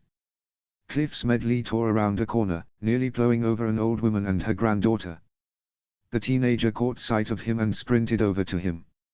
Hiccup's vision narrowed to the teenager, whose eyes were unfocused and pouring with tears, his face pinched in terror. Cliff plowed right into him, grabbing his armor.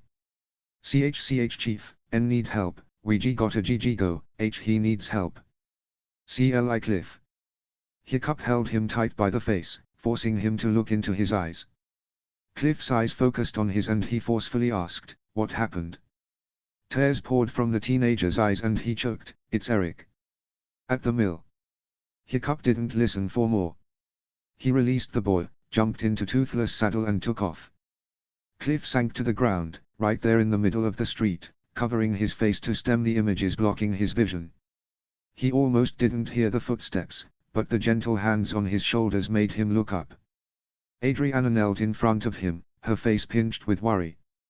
Cliff. What's wrong? What happened?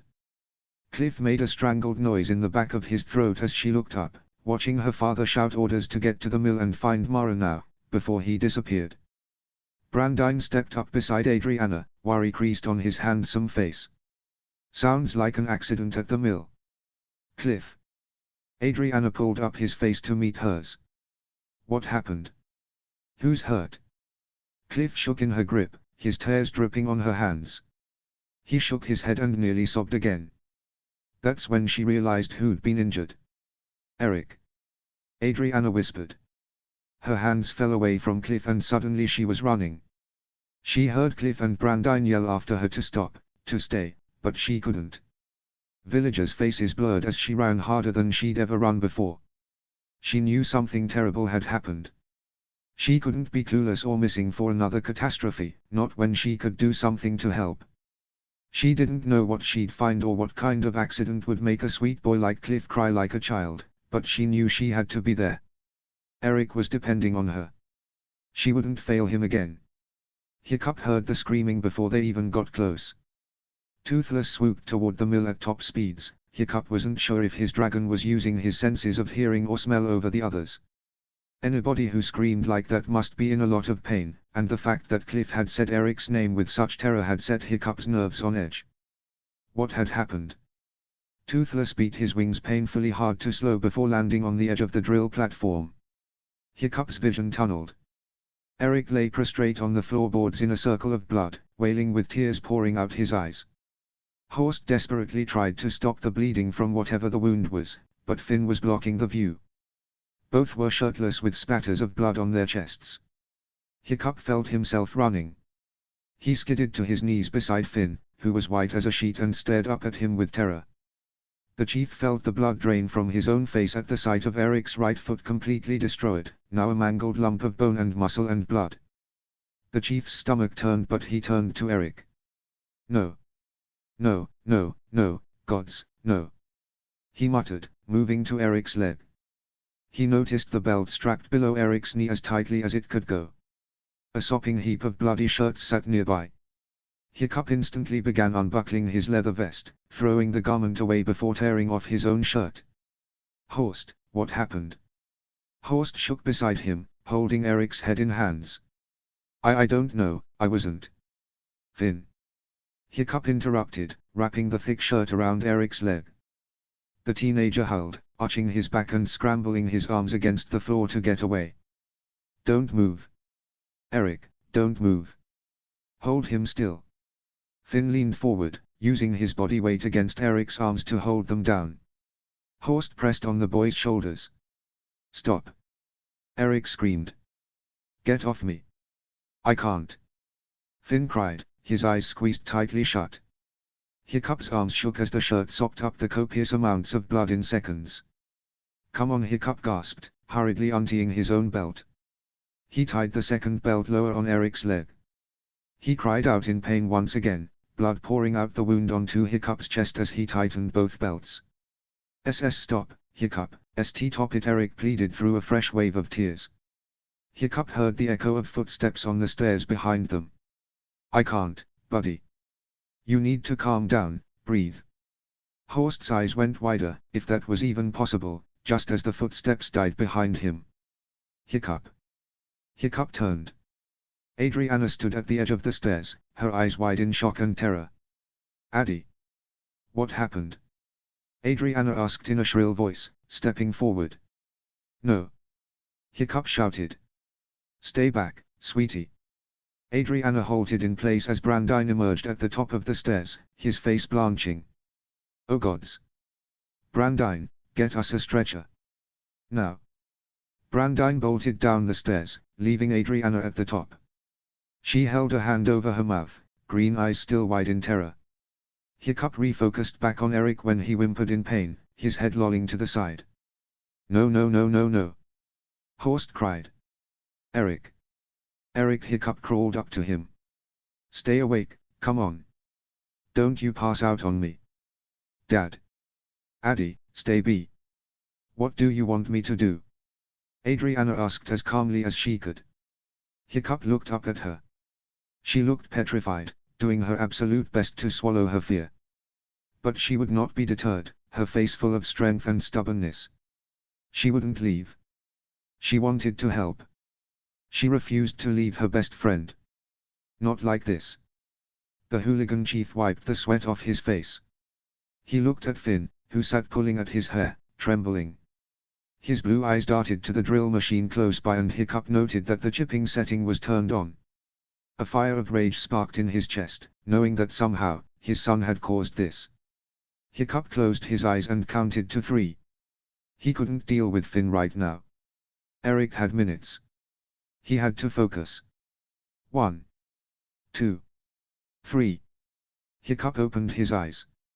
Addie, hold his head. Adriana ran to Horst's side, taking his place. She placed her hands under his head as Horst joined Hiccup on Eric's left. The Larson boy snatched one of Adriana's wrists, his fingers slick with his own blood on her arm. Annie. Eric half sobbed. It's okay, Adriana murmured, trying for a smile. She pressed her forehead to his, willing her emotions to die. She had to be strong for him. You're okay. You're okay. Eric gave her a watery smile. Why you were a good liar. Adriana's eyes widened, but she forced herself to stay calm. What now? Horst asked. Hiccup shook his head. We've got to cauterize the wound. Eric's eyes bugged in horror. No. Toothless. Hiccup called to the Night Fury, who was by his side in seconds. No, no. Eric began thrashing in Finn and Horst's grasp. Please, Hiccup. Hiccup quickly yanked a handkerchief out of his pocket and handed it to his daughter. Put that in his mouth. Daddy. Do it. Hiccup insisted. Adriana shakily moved Eric's head into her lap, wadding the handkerchief in her hand. No, please, don't, Eric wailed before she had stuffed it into his mouth. He continued to cry out, his voice muffled and his head shaking from side to side. Toothless, small blast. Just the injury. Hiccup commanded. Toothless whined, nudging Hiccup with his snout. I know you don't want to, but please. Toothless turned to the teenager's mangled leg. Hiccup turned his head to watch his daughter wipe Eric's face with her own handkerchief, whispering words of comfort into the boy's ear. He heard the sound of a plasma blast. Eric arched his back, his muffled screams echoing all over the mill. He turned back to look at Eric's now scorched injury. It was less likely he would bleed out now, but the youngest Larson wasn't out of the woods yet. Feet pounded the stairs and Brandine emerged with a few men on his tail, all carrying a large stretcher. Snotlout and Tough Nut were among them, all gasping at the sight before them.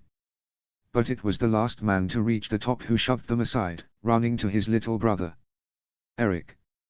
Gustav cried out, his voice laced with terror. Eric's face twisted in pain, but his glossy eyes sought out his brother. Gustav held his arms in his hands, looking in horror at the slaughtered, burnt limb that was once his baby brother's foot. What happened? No time. Hiccup replied as the men helped him prepare the stretcher. Addy, I want you to hold his head. Don't let go. Adriana nodded firmly. Everyone take a side. The men each took a side, placing their hands underneath Eric's body.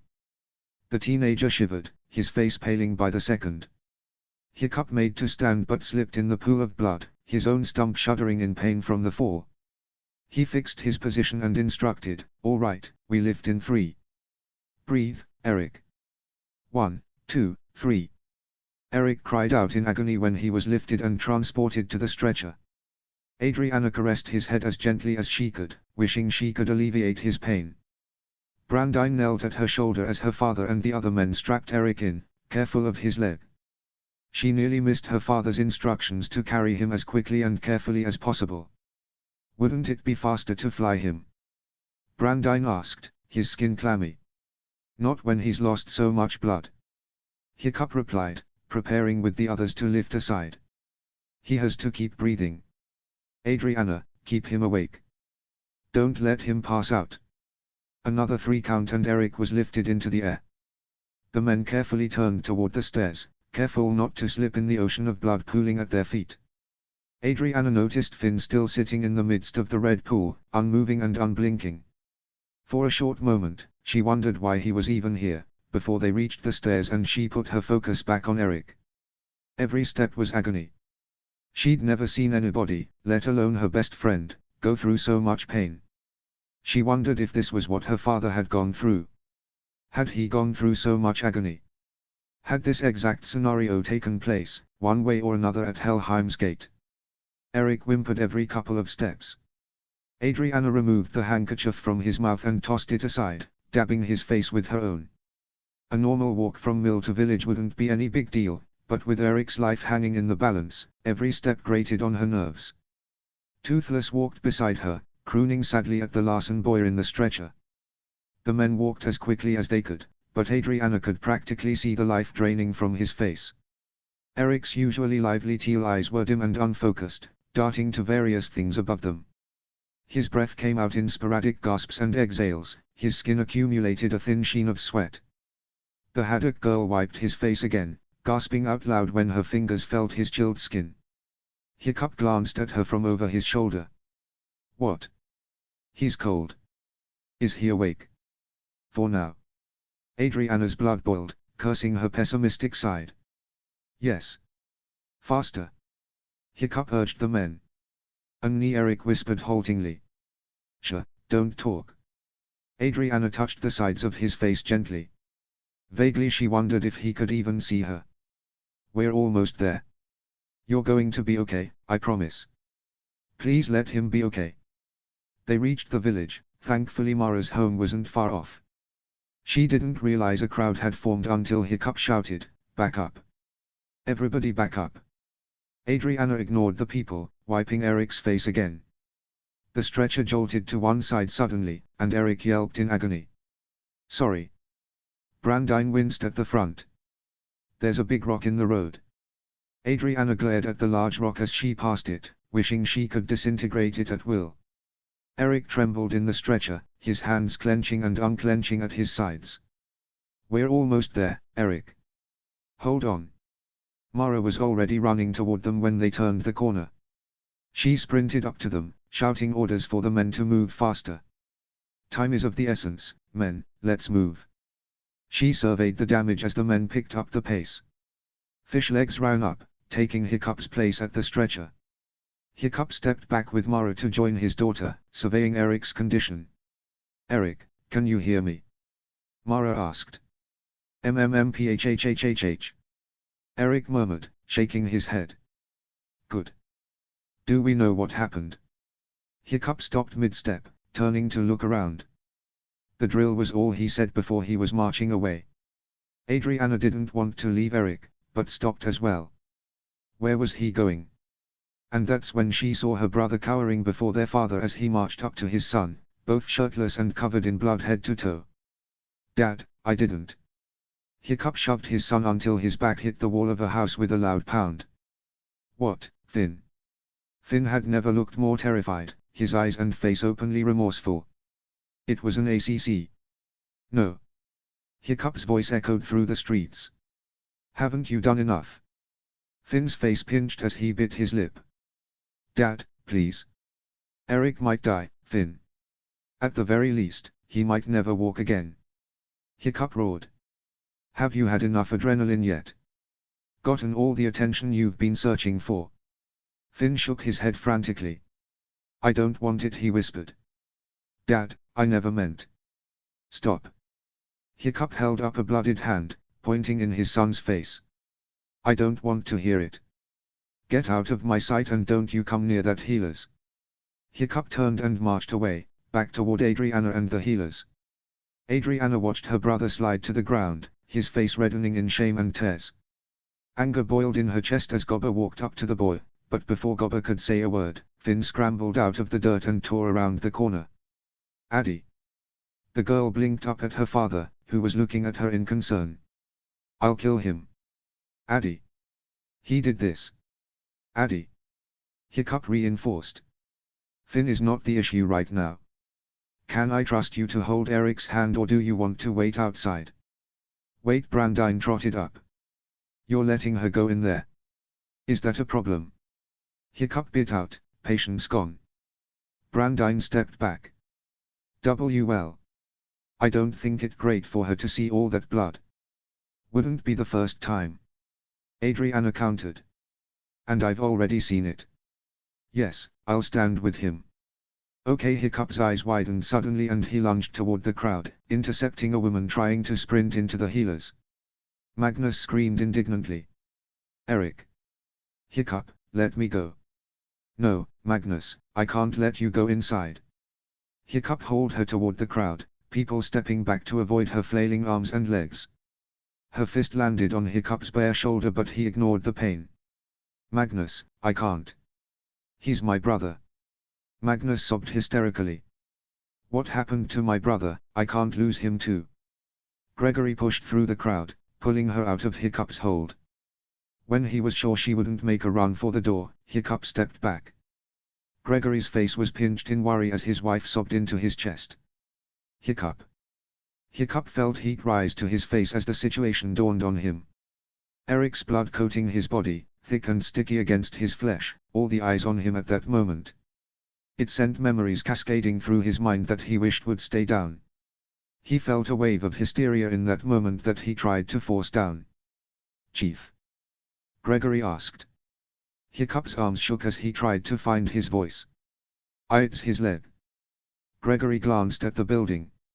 "How bad is it?" "It's bad." Mara leaned out the door, not crossing the threshold. "Hiccup, get in here or I'm shutting you out." Hiccup nodded shakily, giving himself a few seconds to regain composure and shove all of his worry and stress and anxiety down. He had to be there for Eric, for his daughter who'd already run inside. He couldn't afford to break down now. He looked at Magnus and Gregory one last time. "Pray. Pray hard." With that, he turned and marched toward the healer's hut without a second look back. When he slammed the door closed, he shut out the stares, the whispers, the crowd, his duties as a chief, his son. Inside the hut, he was a father, ready to hold the hand of his ailing boy. The building was a flurry of activity. Eric had been laid down in the closest bed, a multitude of men strapping him in so that he couldn't thrash around. Adriana stood by his head, caressing it with her fingers. The youngest Larsson's gaze never left hers. "Someone get me my blue bag," Mara bellowed, snapping her fingers impatiently. "I need my bag now." The bag was shoved into her hands by a very pale-looking Inga Jorgensen. Both Hiccup and Snotlout's eyes widened in surprise. What was she doing there? "There are more bandages in the top cupboard." Mara pointed to the cupboard with a single finger, not even bothering to look up. "I want as many rolls as you can find." Inga didn't hesitate. Hiccup watched her rush to the cupboard and retrieve the bandages before Snotlout stopped her. "Inga, go. You shouldn't be." "Let me go." Inga snapped, glaring daggers at her father. She turned to Mara. "What else can I do?" As Mara gave her some more instructions, Snotlout reluctantly went back to the patient, whose cries had turned into quiet whimpers. Hiccup strapped in what was left of Eric's mangled right leg. Adriana stared into her best friend's eyes, stroking his damp hair and continuing to dab at his face. The stench of blood was overwhelming. Twice she choked down bile from her throat. Her eyes stung with tears she refused to shed. She had to be strong for Eric, the first friend she had ever made. Her mind swirled with every time she had ever needed him and every time he had been there with a shoulder to cry on and a listening ear. He needed her now and she wasn't going to let him down. Suddenly she felt his cold, sticky hand clasp around her wrist with surprising strength.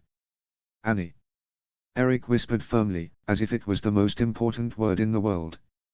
"What?" she asked softly. I'm sorry." Eric breathed, barely audible over the din around them. "F for everything." "Don't." Adriana shook her head once, giving him a gentle smile. "We were both wrong. But it doesn't matter now. You're going to be okay." "We're fine." Eric's lips stretched in a tiny smile. His eyes locked onto hers and his fingers unclenched from her wrist, instead traveling upward to stroke her cheek. For one blissful moment, they were Eric and Adriana again, the two little children who couldn't be seen without the other, who ran through the village talking and laughing and making up stories. The perfect inseparable pair whose friendship was supposed to last forever. But nothing lasts forever. Eric's hand dropped from her cheek. His eyes rolled upward and fluttered shut. His chest went still. Adriana stared at her best friend in horror for a beat before grabbing his shoulders and shaking. "No," she whispered, refusing to believe it. Eric Larsson, her best friend, could not be dead. "No, no, no, no. No," she shook him violently but his head lolled uselessly from side to side. "Daddy. Move." Hiccup roughly shoved her hands aside, hopping on one foot as he extracted something from his prosthetic. "Daddy, he's not moving." Adriana wailed. Tears poured down her face as she stared at Eric's still form. "He's not breathing." Hiccup extracted a sizable syringe from the prosthetic and took off its covering. He raised it over Eric's heart. "Daddy, no." Adriana screamed. Hiccup stabbed Eric's heart with the needle, injecting him with the liquid within. Adriana sobbed as she watched her friend's body jerk. There were a few tense seconds as Eric lay motionless, all eyes on him. Then, quite suddenly, he gasped. His eyes fluttered and his breathing stabilized.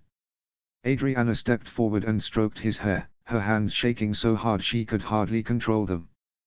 "Come on, Eric. Please, wake up," she sniffled as more tears dripped onto Eric's slack face. "They said you're supposed to stay awake, see, come on. You can't die now. And not like this. Please." "Hiccup, she should go," Mara said morosely. "I don't think she should see this." Hiccup took one look at the sharp tools she was holding and nodded once. He grasped his daughter's shoulders. "Addie, we have to go." "No." Adriana wailed. "Addie. I'm not leaving him." Everyone watched as Hiccup pleaded with his daughter to leave the room now that Eric was unconscious. Adriana hysterically refused, clutching Eric's body as if she was clutching on her own lifeline. No one had ever heard the Haddock girl scream and wail as agonizingly as she did when Hiccup finally put his arms around her stomach and carried her away. The last thing they saw as he exited the house, his daughter thrashing in his arms, was his face glistening with tears of his own. "All right. Mara said after a beat, turning back to her patient. Let's do this. Finn watched as Hiccup carried his sister out into the sunlight, the crowd parting to let him through. Adriana struggled against their father's grip but she couldn't break free. The whole time, she begged and pleaded with him to let her back in the house with Eric. Finn saw the villagers look away from the pair, not wanting to get in the middle of what was very clearly a delicate situation. Finn continued to watch them, however, as Adriana finally went limp in Hiccup's arms and sunk to her knees, crying like she had never cried before. She was hugging her chest and rocking back and forth as her heartbroken wails reverberated in Finn's ears. He felt his chest tighten. He had never heard her cry like that before. He watched his father kneel beside her and wrap her in his arms, allowing her to cry on his shoulder. As she melted into his arms, Finn saw his father's chest heaving and he eventually buried his face in Adriana's long hair. Finn felt his heart constrict at the sounds of his little sister's loud sobbing. There was only one reason she would be crying like that. He, Finn, had murdered her best friend. There was no sugarcoating it, no getting around it. Erik Larsen was dead. Because of him. The villagers pressed in on Mara's house, shouting pleas for updates. Magnus sobbed into her husband's chest. Lara stood close to the door with a blank expression but Finn could see her clutch her purse with white knuckles even from far away. Cliff was crying silently, his head resting on his mother's shoulder. And Finn was to blame. He was to blame for every single broken heart out there, for every tear that was shed as the village watched and waited. He felt every single limb tremble and he nearly fell into a nearby chair, remaining in the shadows to watch the scene unfold, to find out for sure if Erik really had died a horrific, agonizing death. Just like Binnen. It was an eternity before the door to the healers opened and Fishlegs stepped out. The villagers shouted over each other as they inquired as to whether or not Erik had survived. Fishlegs put up a hand to silence them. Eric's alive, he said in a loud voice that easily carried over to where Finn was hiding. We couldn't save his foot but we are wrapping it up. God's willing, he'll be able to walk again with a prosthetic. But now, we need you to pray that he'll wake up. Finn exhaled heavily, putting his head in his hands. Erik was alive. There was still hope. He heard Fishlegs call Hiccup back into the healers. The crowd went back to its dull roar, the sounds of crying still easily audible from this distance. A few seconds later, he heard the sounds of someone stomping growing nearer. He looked up and felt all the blood drain from his face. Adriana stood over him, her face streaked with tears and her eyes so bloodshot that her green irises seemed to glow. She looked almost feral, her teeth gritting and her hair flying everywhere. He stood up quickly but for once, their difference in height didn't make her any less terrifying. Anna, I never. Shut up. Adriana raised her hand and slapped him in the face. Finn stumbled back in shock, his cheek stinging. Shut the hell up, you filthy. Adri, don't. Astrid was running over but she was still too far away for comfort. You did this. Adriana shrieked, slapping him again with every word. You did this. She punched his stomach, making him wheeze. Stop. Astrid finally arrived, grabbing Adriana around the waist for the second time that day. If Erik dies, I will never forgive you. Did you hear me? Never. Adriana struggled against her mother's grasp, her hands clutching onto Finn and her fingernails cutting into his skin. You are dead to me, fearless Finn. Adri, this won't help Erik. Astrid said gently as she pried her daughter from her son. I hate you. Adriana screamed as she was dragged away. I hate you. Finn didn't stay to watch for one more second. His feet seemed to move of their own accord, one in front of the other and picking up the pace until he was running as fast as he could in the direction of his house. He nearly knocked the door down when he finally got there, panting and drenched in sweat. He didn't stop. He pelted into the washroom and poured water into the tub, taking time only to remove his boots before submerging himself in the cold water. The water was tinged with red but he wasn't clean enough. He would never be cleaned enough. He grabbed the soap and scrubbed his skin until it was raw. He poured the closest bottle of shampoo into his hair and lathered it several times. Finally, when the smell of blood had finally been replaced with the smell of soap, Finn emerged from the bathtub and bolted up the stairs, not caring that he was dripping wet. As soon as he had gotten into his bedroom, He stripped off all of his clothes and tossed them into the trash bin. He threw on the first clothes he saw before grabbing a bag and throwing handfuls of clothes into it. He then shut it tight and stopped in the kitchen to take some food and a fishing pole. He then ran back out the front door, shaking his head so that his wet hair would dry faster. Tornado was waiting for him outside. "We're going away for a while," Finn said simply before jogging down the hill, thinking vaguely of taking off in a place where no one would see him flying away. As he dodged houses and hid behind various objects, his eyes fell on Benen's old house. He stopped short, nearly skidding on the ground, and stared at it like he was in a trance. Benen's house suddenly looked so inviting. As if his best friend was standing in front of it, beckoning him over with a small smile. Finn shuffled forward, his eyes locked onto Benen's small porch and the slightly ajar door.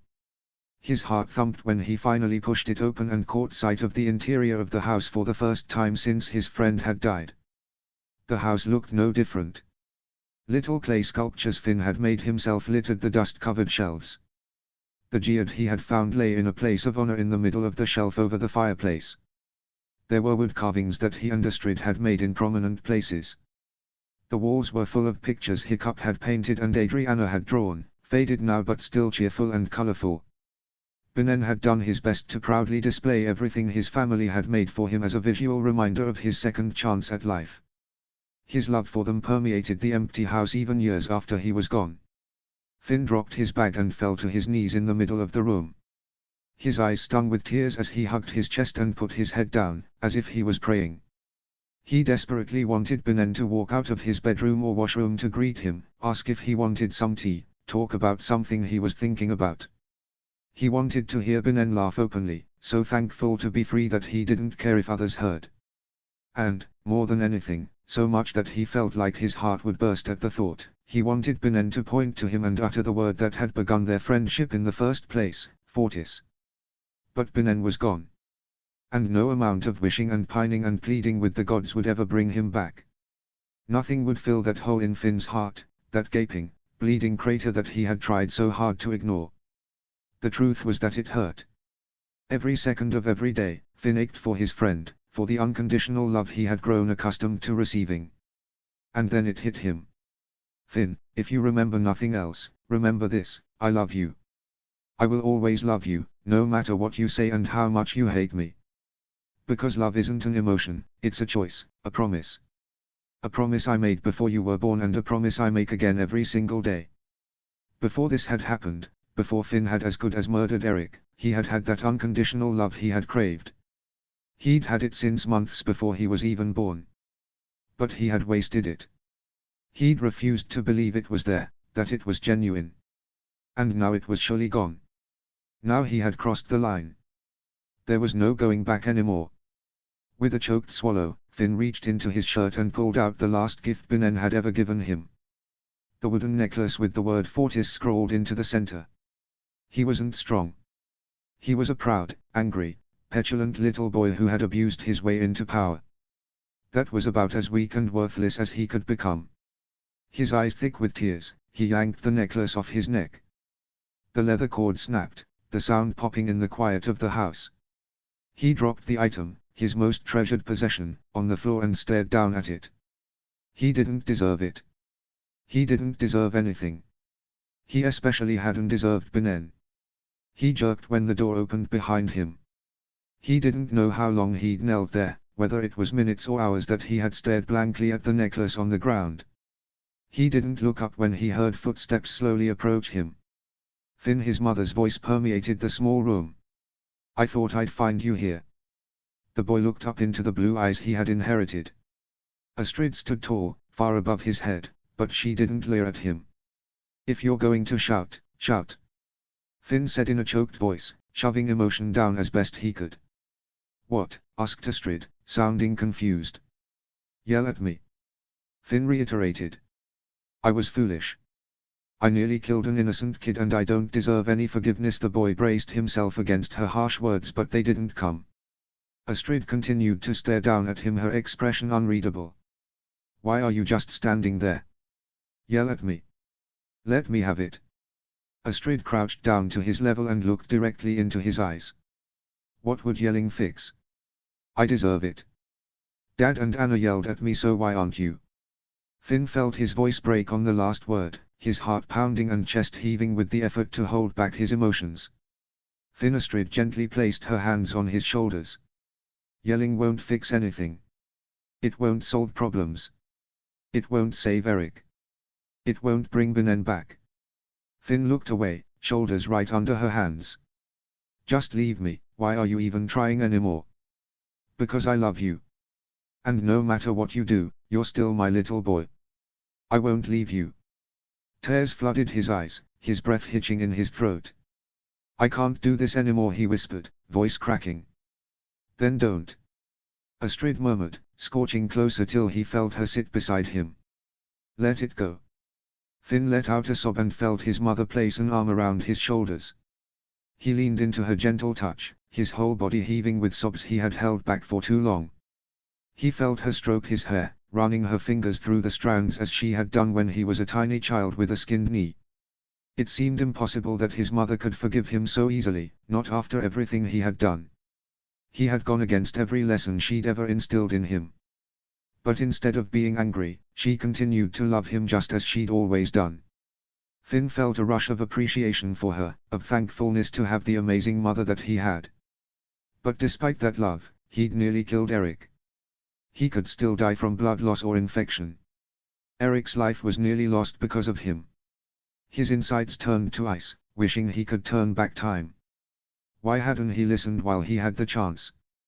Why couldn't he have just sat in jail like a good little crook and taken his punishment? Why did he always have to make everything worse? That's why he had to leave. His mother might still love him, but his father and sister, they hated him. The entire village would shun him. He had no friends. Nobody cared for him. And he deserved it. He wouldn't feel sorry for himself another day. He knew he deserved every bit of animosity people held toward him. Sorry wouldn't fix things. Only ridding the village of his entire being could fix this. They could all move on without him hanging over their heads like a black cloud. Nobody wanted a future chief who was a terror at 15. Nobody wanted an irresponsible, selfish coward as a leader. He had to go. He had to spare his father the embarrassment and pain, and just go. It was the least he could do to just disappear. I'm leaving. Finn whimpered once his tears had run dry. I have to. Astrid stiffened slightly, her hand freezing mid-stroke. Finn. No one wants me around. Finn shook his head and sniffled loudly. You know they don't. Finn, baby. Astrid gently placed her hands on his head and lifted it so he was facing her. You don't have to. Yes I do. I have to go, I can't. I can't keep living like this. Finn wiped his face. Astrid bit her lip tersely. Where will you go? I don't know. Finn said through a shaky sigh. I just have to go. Are you? Astrid paused and Finn was stunned to notice that her eyes were glistening with tears. Are you going to come back? Finn's brow pinched in sorrow. I don't know, he managed in a wobbly voice. I don't deserve to be chief. I've lost that right. And Dad hates me. No. Astrid brushed his tears away with her thumbs. He doesn't hate you, Finn. He told me to leave. He didn't mean he wanted you to leave Burke. Astrid assured him. He was angry. You know more than anyone what anger does to people. But anger doesn't last forever. Finn nodded. I know. This is my decision. I have to do this. At least for a little while. I have to figure things out. Astrid nodded understandingly. Just promise me you'll come back. Don't let me turn old and grey without seeing you again. Finn managed a smirk. You'd still be beautiful. So you say. Astrid rolled her eyes but smiled through her tears. And don't come back in 8 years with a wife and children or I will slap you silly. I will be coordinator for your wedding, so help me Thor. Okay. Finn managed a weak chuckle. Are you sure? Astrid asked once again. Yes. You have warm clothes. Food. Astrid eyed his dragon through the window. I've got everything I need. Finn said as she met his gaze once again. I'll be fine, Mom, he swallowed. If Dad freaks out, don't let him follow me. I know I'm still a kid, but I'm not 7 anymore. I can handle myself. Astrid nodded. I don't know what he'll say, but I'll talk with him. They slowly stood up and faced the door of the house. Finn felt his heart constrict at the thought of leaving his whole life behind, but his words were true. He wasn't an angry little boy looking to escape his life at home. He was a young man embarking on a journey to try and figure out who he was, how he felt, and most importantly, who he needed to become. Within seconds, he had mounted his dragon. Astrid silently tightened the straps attaching his supplies to Tornado, her hands shaking slightly as she did so. Before I go, Finn swallowed, trying to get rid of the lump in his throat. I love you, Mom. He leaned down and kissed her cheek. Astrid wrapped him in her arms and held him for a few seconds. I love you too, Finn. She wiped her face and stood tall like the brave Viking that she was and that Finn so dearly wanted to be. With that, Tornado ascended into the air. Finn watched as his mother fell away and as the island of Berk became smaller and smaller until finally it became swallowed up by the horizon. Chapter 19, Disconnected. Chapter text. Late that night, Hiccup pushed the front door open to his house, dragging his feet. The wind blowing in from the coast nearly blew the door off the hinges, but he held on to it tightly. Toothless walked in sluggishly behind him and immediately curled up on his large stone bed in the corner of the living room. After closing the door behind him, Hiccup hung up his coat and looked up to see Astrid creeping down the stairs in warm pajama pants and one of his shirts. The sight should have made him smile, but he could only stand and watch with a weary expression. Are you okay? Astrid asked, pulling him into a hug. He sighed, burying his face in her shoulder as he held her to his chest. Exhausted. Eric. He's still out.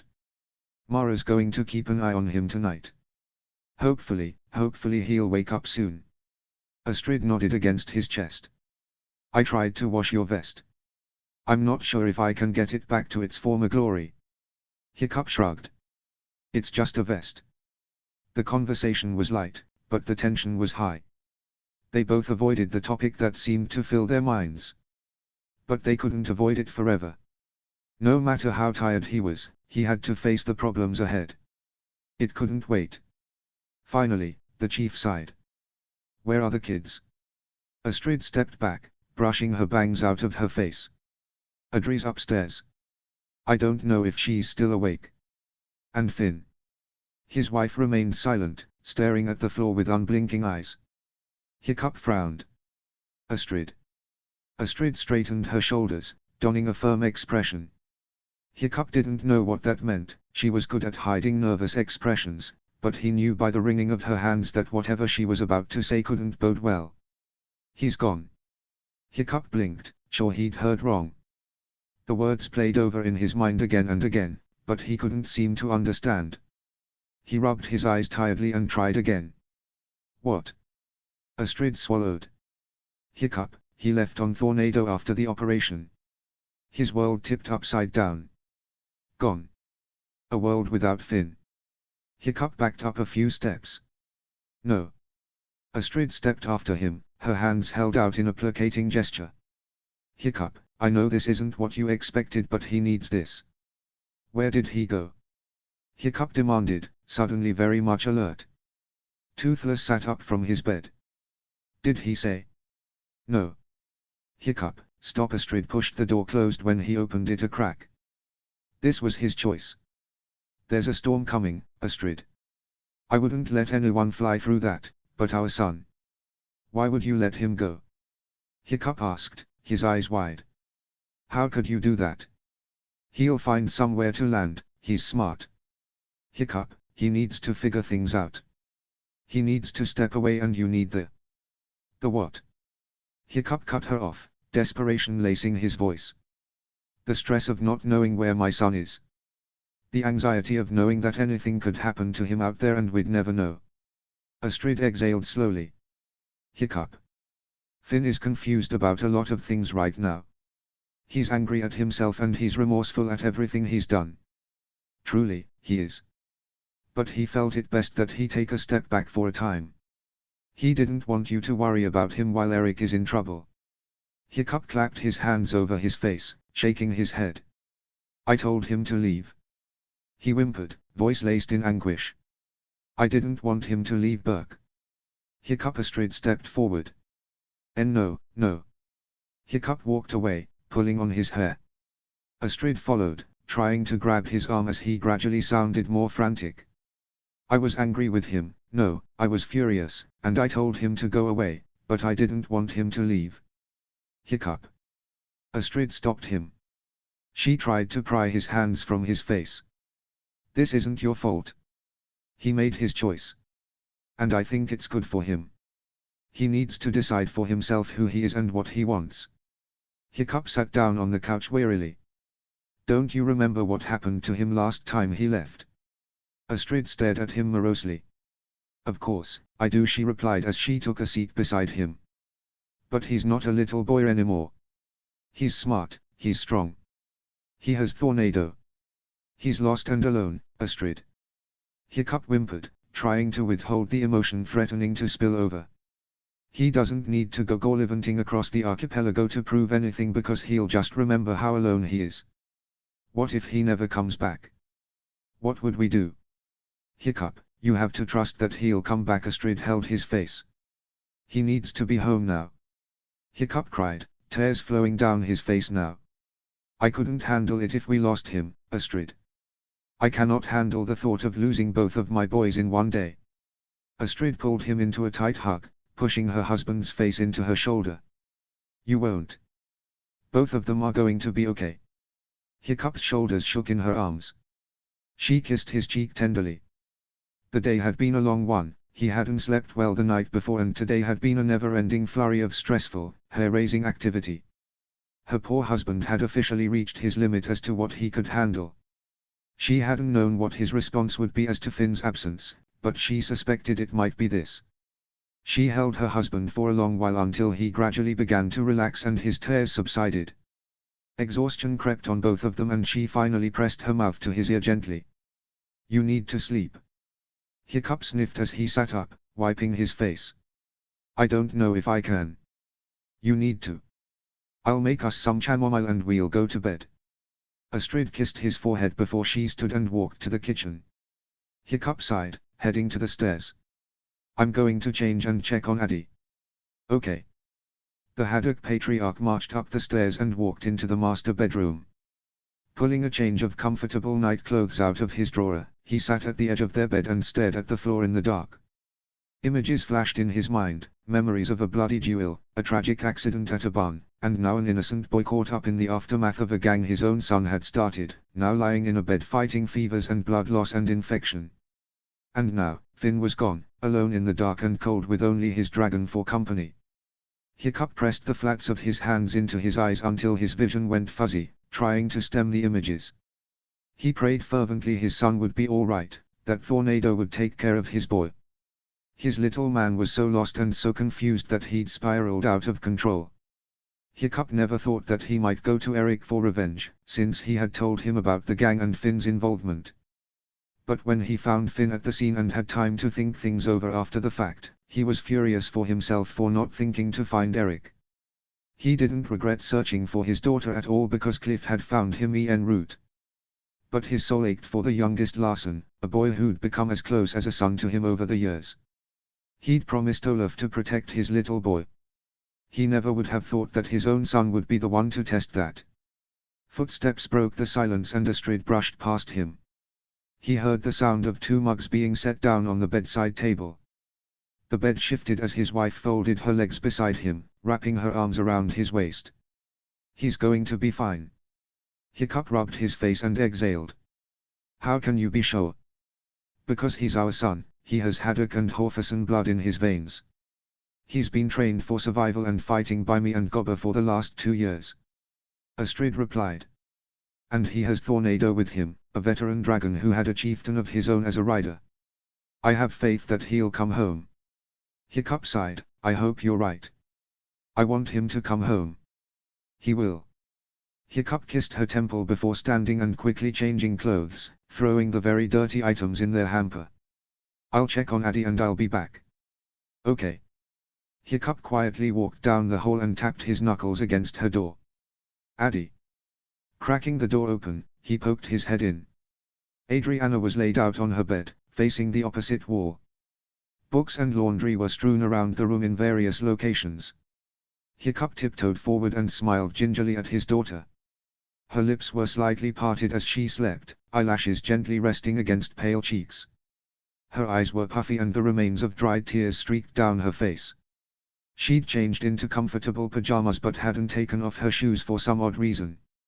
Hiccup smiled to himself, wondering how she could do that.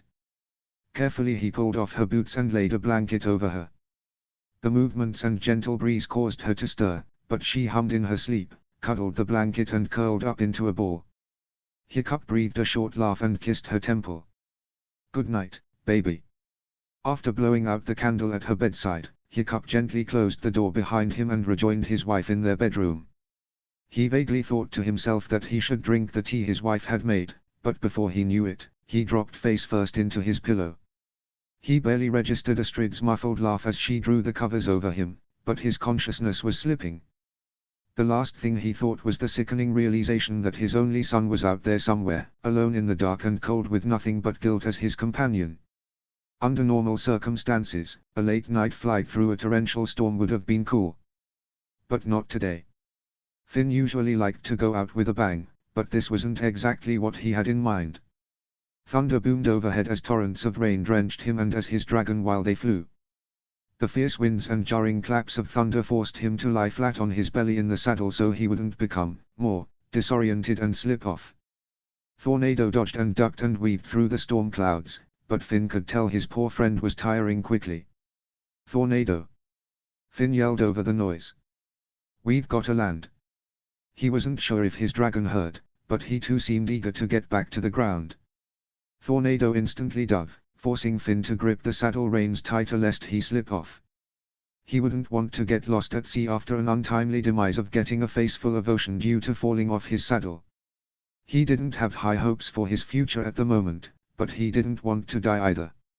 Lightning struck just past Thornado's right wing, and the thunder drum roared in fear. He tried to adjust his flight pattern accordingly to dodge, but the sudden flash of light and following sonic boom, combined with the rain which obscured their vision, the dragon couldn't handle it. They dropped.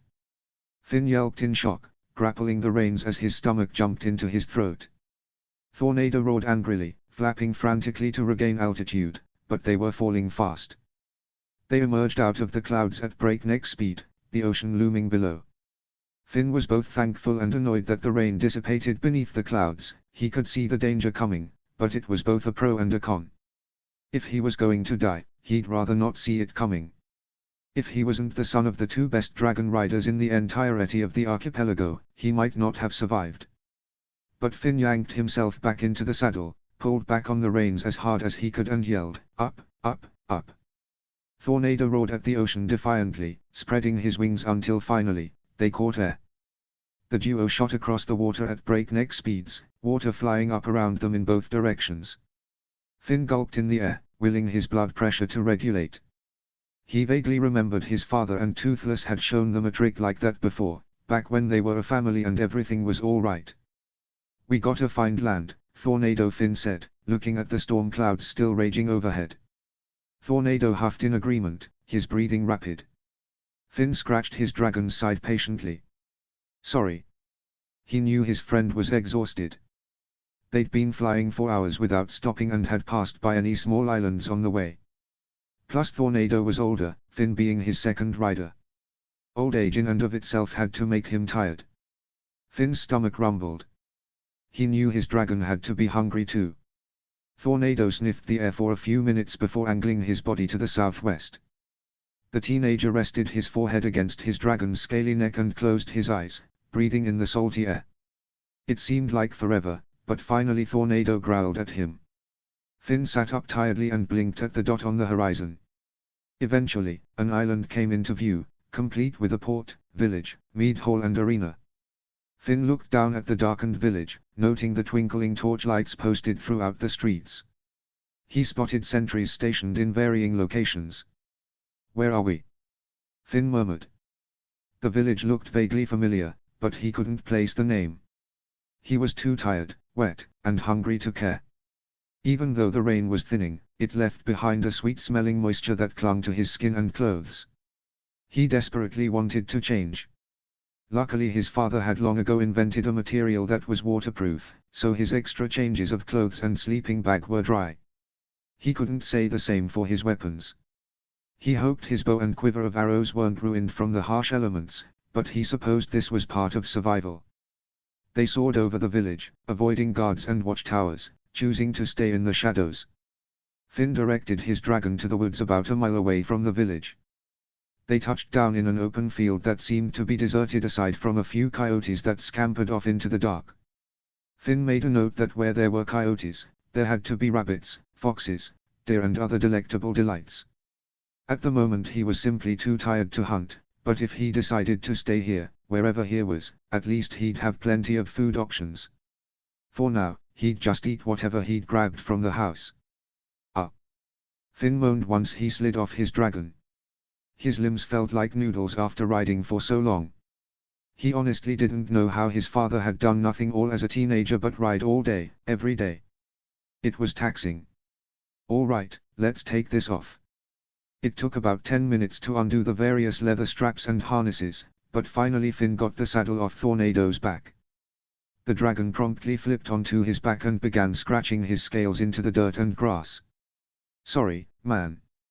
Wet leather makes you itchy. Finn sighed. We should have touched down sooner. Tornado's itching stilled and his flat look said, and where exactly would we have touched down, stupidhead? Tush, smarty pants, Finn quipped. Rummaging through his pack, he located a bag of dried meat and put a piece in his mouth. Should have brought the honeyed ham. Okay, let's see what we've got. It took him close to a half hour, but despite his exhaustion, Finn was able to set up a camp of sorts. He still wondered in the back of his mind what island they'd invaded, but he figured if they'd been flying for around 9 hours, they were still in the archipelago enough to know they hadn't trespassed into enemy territory. Probably. A makeshift tent under a tree with his sleeping bag, a circlet of stones for a fire, which burned gloriously with some hot water in a tin can, a piece of bread with melted cheese and more dried meat, and a large broken stick on which his wet clothes hung. Finally the rain had stopped. He hoped by morning they'd be dry so he could continue his journey to wherever he was going. And it was with that glum thought that he sat on the ground, poking a stick into his fire with his dragon snoozing nearby, that fearless Finn realized how great his life had been. How much he'd taken for granted, a home-cooked meal, a mother who cooked for and cleaned up after him every day, even washed his clothes. His sister's annoying chatter was at least something to occupy the silence when he didn't feel like talking. His dad's wise counsel, even when unwarranted, with his firm gaze and steady hand, always there when he was needed. He really was a terrible son. He hadn't realized just how much he counted on his dad for things. He'd taken everything good in his life for granted, but his dad, he'd allowed so many things to fill up his head. It was like continually dumping leftovers into a trash bin but never taking out the trash. Eventually the trash bin starts to smell rank with a rotten interior. The outside of the trash can could be decorated with all the pomp and circumstance a man could muster, but if the interior was filthy, what did it matter? So, he thought miserably. I've reduced myself to that of trash. Never thought it would come to this. His heart twisted in his chest painfully when he thought of the terrible things he'd done, nearly impoverished dozens of families by ruining their homes or workplaces, lied, stole, cheated, broke hearts. And now, he could very well be a murderer. Eric hadn't been pushed directly into the machine, Finn knew this. But he didn't dare even entertain the thought of excusing his behaviors. If it weren't for him, Eric would still have 2 feet. He wouldn't be crippled for life. He wouldn't be potentially lying on his deathbed. Finn dropped the stick and buried his face in his knees. He missed Burke. He missed his home, his room, which tended to be his only place of solace where he could let his emotions run dry. He hated those nights. He missed his mom. Deep down, he missed his dad too. He wished there was something he could do to gain his forgiveness. I don't want to hear it, his father had said, his voice shaking in anger. Get out of my sight. His father was officially done. There'd been no love in his eyes in that moment. He'd officially broken all ties of reconciliation because of what he did to Eric. He didn't even have the heart to be jealous anymore. A brief part of him wondered if their roles were reversed, would Hiccup speak so harshly to Eric if Finn had been hurt? For so long, Finn thought the strength of a man was defined by his status, how he looked to his peers, how he led them, or how perfect his skills were. Finn had the status. He was the future chief after all, and sweet thought, that was an amazing thing. He'd always felt that sense of pride that one day he'd be chief. That was his destiny, to lead the people of Berk. His father had been trying to tell him for a long time now that life isn't about being the best or coolest or strongest. If you fight your way to the top but have no family, no friends, what is that? If you're wealthy and powerful but alone, what kind of sad reality would that be to live? A man is wealthiest when he's kind and giving. If a man has nothing, but treats others with the utmost care and compassion, even those who hurt him, he is greater than any wealthy man in the world. That was Binnen. Never had he heard Binnen raise his voice, unless it was joyful laughter. Not once had he raised a hand against another human unless it was self-defense. But all the same, it was done with respect for the other person. Binnen had loved people, despite his scars, both physical and emotional. He poured his heart and soul into people. He'd been dirt poor, scarred from head to toe with the worst of what life had to offer, alone and weak. But with a single word, he'd shown Finn more love and care than any other person had shown. That was what made him special. Tears burned his eyes. Exhaustion finally began to creep in as all the images and thoughts of the day flew through his mind. Sounds of screaming, yelling, and images of bloody wounds bombarded his mind, coupled with his lack of sleep the night before in the jail. He couldn't hold back the wave of emotion billowing out of his system. Finn tried to stifle the sobs to no avail. He buried his face farther into his knees as everything that had happened washed over him once again. He'd nearly killed Eric. If it hadn't happened already, he could die at any moment. He'd run away from home for the second time in his life and he was positive that his father would never allow him to come back. There was nothing he could do to change the past. He'd live with this reality for the rest of his life that he, fearless Finn Haddock, was very much afraid and he could do nothing to mend his mistakes. This time, he truly was alone. And he'd brought it upon himself. Apparently Hiccup's body could only handle so much strain. Once asleep, he had remained as such until nearly noon the next morning. Even then, he nearly dragged himself out of his bed and dressed himself. By the time he was descending the stairs, he felt his head clearing on its own. Evidently a full night's sleep had done him good. Astrid was out of the house. This was no surprise, she had academy duties to attend to most days.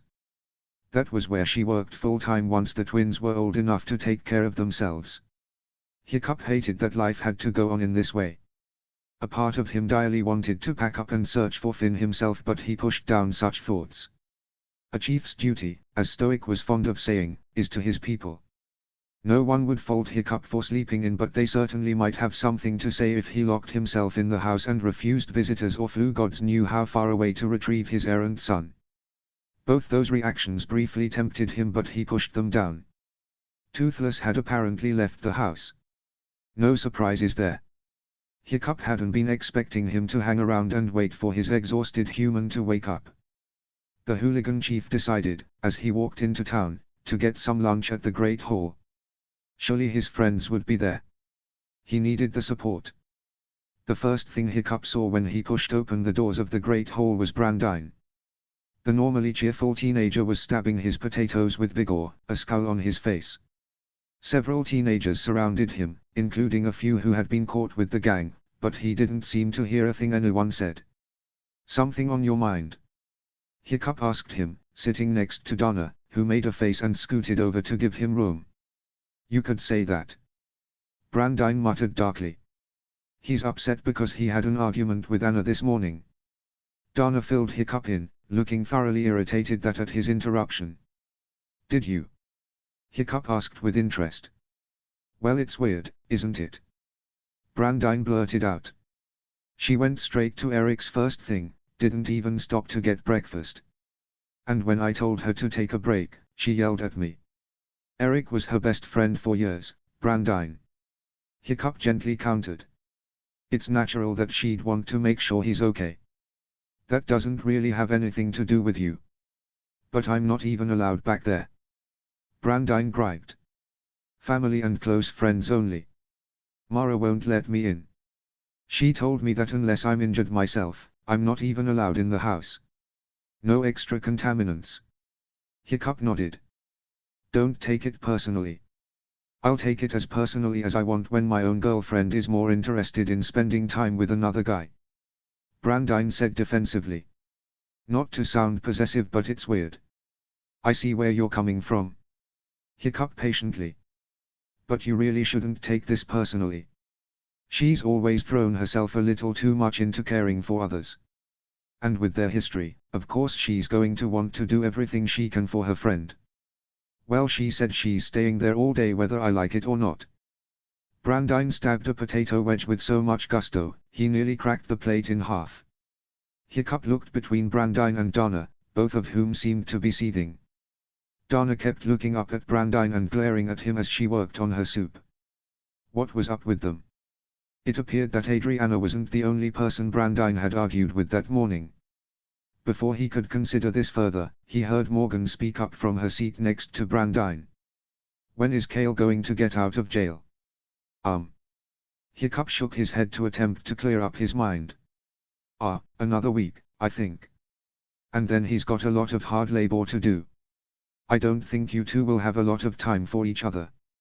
Morgan wrinkled her nose in irritation and didn't press the issue. It was Thorin who spoke up next.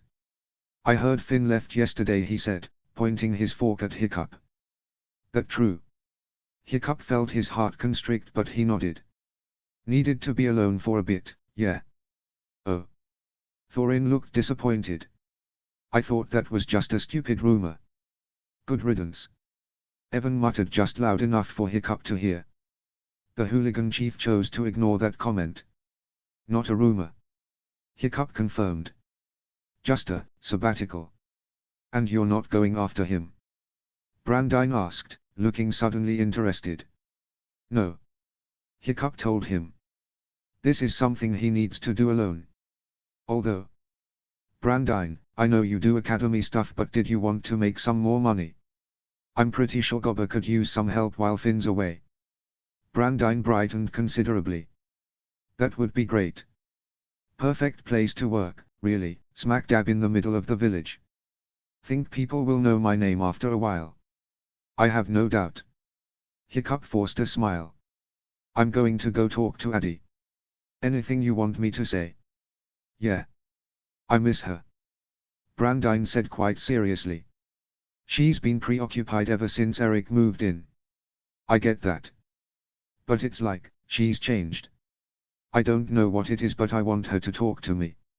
I will attempt to articulate that without it being awkward. Hiccup smirked and got up from the table.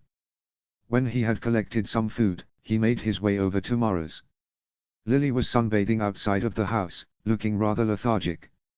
It seemed as if she'd been there all day, perhaps hoping that her human would come out for a flight. Charger was also trotting about rather aimlessly. All of the energy he usually possessed seemed to have been drained.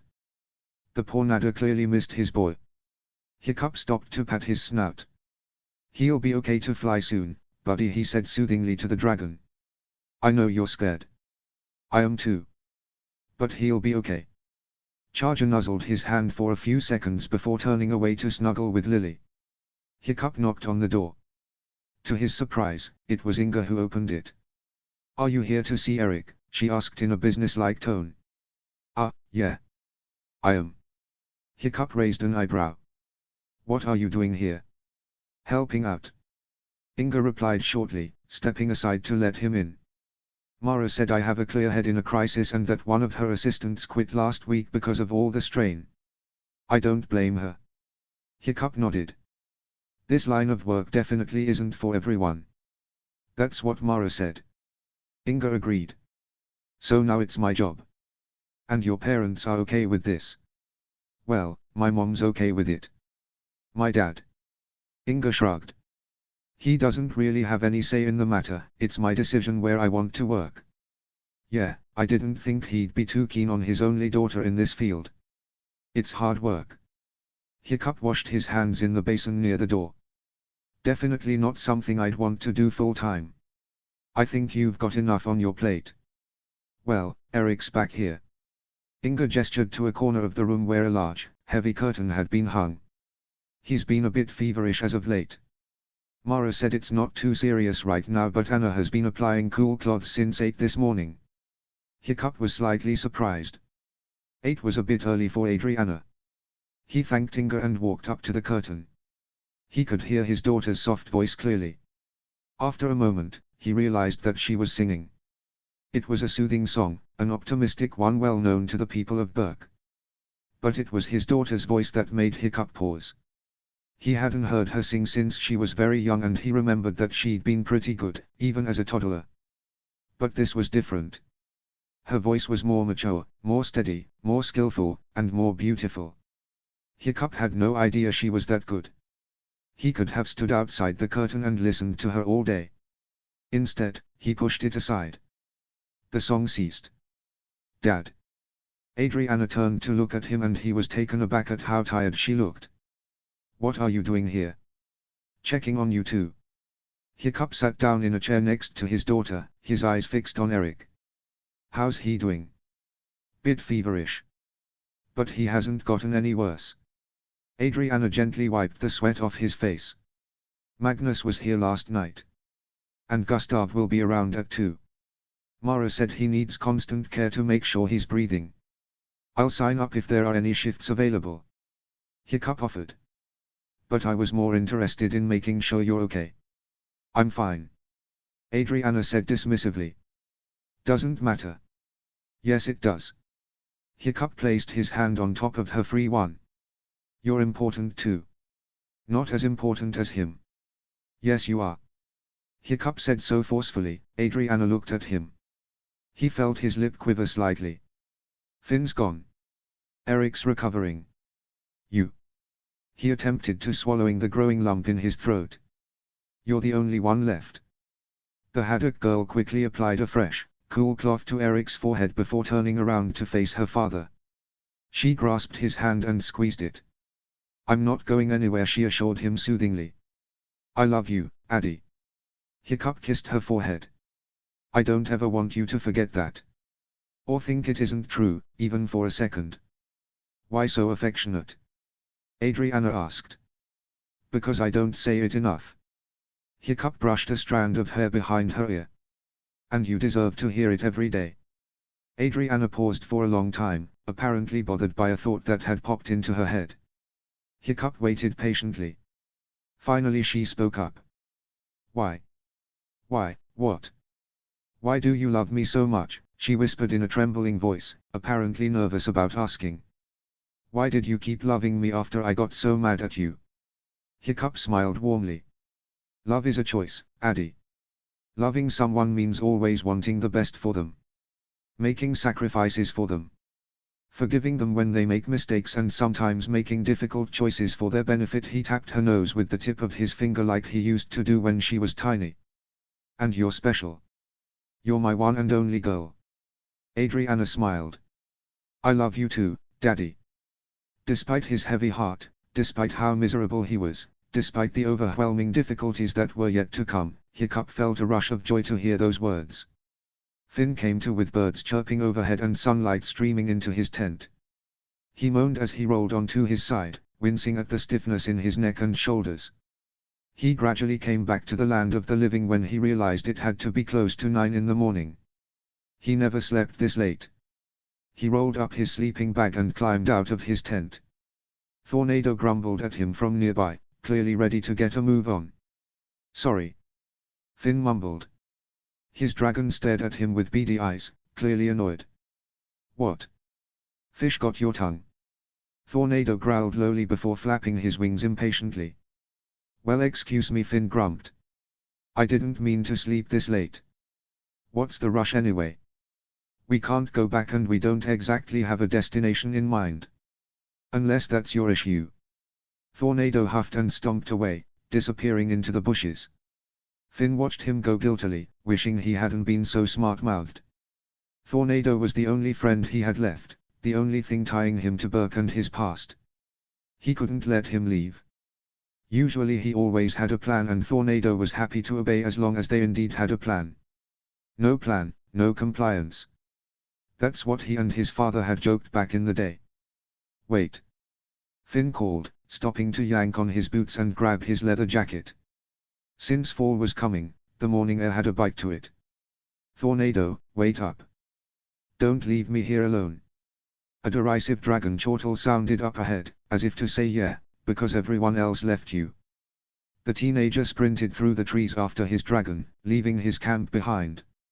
He figured they'd be able to find it from the air no problem, once he apologized to his friend. He was sad and lonely enough and nobody cared about him, he didn't want Thornado to hate him too. Finally he caught up to the large blue beast. Hey! Would you stop for a minute? Finn ran in front, stopping him with an outstretched hand. He vaguely wondered if he looked like his dad when he did that, but he shook off the thought. He wasn't the great dragon master like his father. He was his ridiculously immature son who nobody wanted around. I'm sorry, Finn began. I'm trying, okay. I don't know where I'm going or what I'm doing. Thornado grumbled deeply, as if to say that's the problem, stupid boy. You never think these things through. Well, what was I supposed to do? Be the black cloud hanging over everybody's head? Thornado faced north, snapping his jaws. You should have stayed. Why? To stress my dad out further. What would he have done? Is there anything he can do for me anymore? Running doesn't solve problems, said Thornado's flat expression. Finn huffed, running his hands through his hair. That was his problem, digging himself into a deep hole just to run away from the destruction, leaving everyone else to clean up his messes. He wouldn't go home. His dad would surely kick him right back out. His dad didn't want to hear what he had to say, he'd run out of chances. The road was his new doorstep. We have to keep moving, Thornado. Finn sighed tiredly, despite just waking up. Already the day was wearing him down. I can't go back. Maybe I can get a job smithing, maybe somewhere south. Travel around a bit, learn a few things. Maybe I'll come back and try to make amends in a few years. Thornado grunted disapprovingly and slapped his side with a wing. Stupid boy. Finn thought for a moment. I'm not going back, but you can. Thornado gave him a look of disdain. I mean it. Might scare my mom a bit if you came home without me, but you could tell them I'm fine. If you don't want to go on this grand adventure with me, I won't force you. I can't be a control freak anymore or force anyone to do something they don't want. Thornado stepped forward and pushed his snout under Finn's hand. He growled softly, the teen's fingers vibrating under the scaly face. I'm not going anywhere. Finn forced a smile, but was genuinely grateful. Thanks. A yell echoed through the trees. Finn turned, eyebrows raised. No one was there, but he sensed they'd traveled closer to the village than he'd realized. Again he wondered what island they'd traveled to. Should we find out where we are? Thornado grunted in assent, and together they turned the sound. Within a few minutes they found a small troop of men walking in the woods with axes and shovels. They were laughing and joking around, oblivious to the onlookers nearby. A few dragons followed closely behind the group, snapping fish out of the air that were thrown over shoulders. Finn breathed a sigh of relief. An island friendly to dragons can't be that bad for us then. He looked past the trees at the few houses that were visible. Come on, then. The village was already bustling with people, young and old. But Finn noticed quickly that this village was more of a trade route than an independent island, like Berk. Traders mingled with the common folk like seashells on a sandy beach. While most people were natives, the people who stood out were the tradesmen, wearing clothes of vibrant colors and styles that Finn had never seen before. People called out to him from every side to sell him their goods, foods and drinks. Despite his deep sadness, Finn couldn't help but feel a twinge of wanderlust in his chest. Curiosity spiked his interest, and it was all he could do to not run from booth to booth. He gave Thornado a short glance. This is what my dad loved as a kid, wasn't it? Thornado gave him a nod, puffing a fishy-smelling breath in his face. I can see the appeal. Finn murmured, waving a hand. But he wasn't here to shop. He just wanted to figure out where he was and make a plan. Holding his money bag tighter on his belt in case of pickpockets, he strode down the middle of the street. He blocked out the sounds of people calling to him. He brushed past people, keeping his head down as he walked. He was only interested in finding out where he was, but he didn't want to ask anyone in such a populated area. If word got out that the heir to Berk's throne was gallivanting across the archipelago, well, some would probably pay a pretty penny for him. He would know, it had happened before. Of course, the scumbags hadn't known he'd been the Berkian prince. They hadn't known how much trouble they were getting themselves into. And as a little runt himself, he hadn't known just how many horrors he'd have to live with, even 8 years later. At any rate, this island didn't look to have slave traders. But one couldn't be too careful. If only he'd thought beforehand to cover his mop of wily red hair in a bustling village square. Finn. The teen stopped in his tracks, whipping around at the woman's voice. A tall, lithe woman with a puffy mane of red curls stood there with a confused expression, clad in leather and armor with a sword strapped to her hip. Finn stared back at her, trying to place her. But it wasn't until he saw the crest of an eagle on the pommel of her sword that he recognized the chief and her island. Kara. Finn sighed in relief. Kara the kind. So, they'd traveled all the way to Braun. Finn had met the chiefess multiple times, seeing as she and his father were allied chieftains in the United Archipelago Pact. He'd only visited Braun a few times himself, but he'd been pretty young. His father and the council had stopped their group at Braun for a night when traveling for chieftain meetings a few years back, before the sickness broke out and everything good in his sorry life was snatched away. Kara stepped forward in shock. "It is you," she smiled. "I saw you walking by as I was talking to Jo. Master Finn." A tall bearded man emerged at her side so suddenly that Finn had to step back. "Trader Johan." "What a pleasant surprise." Finn attempted a smile, sure it came out as a grimace instead.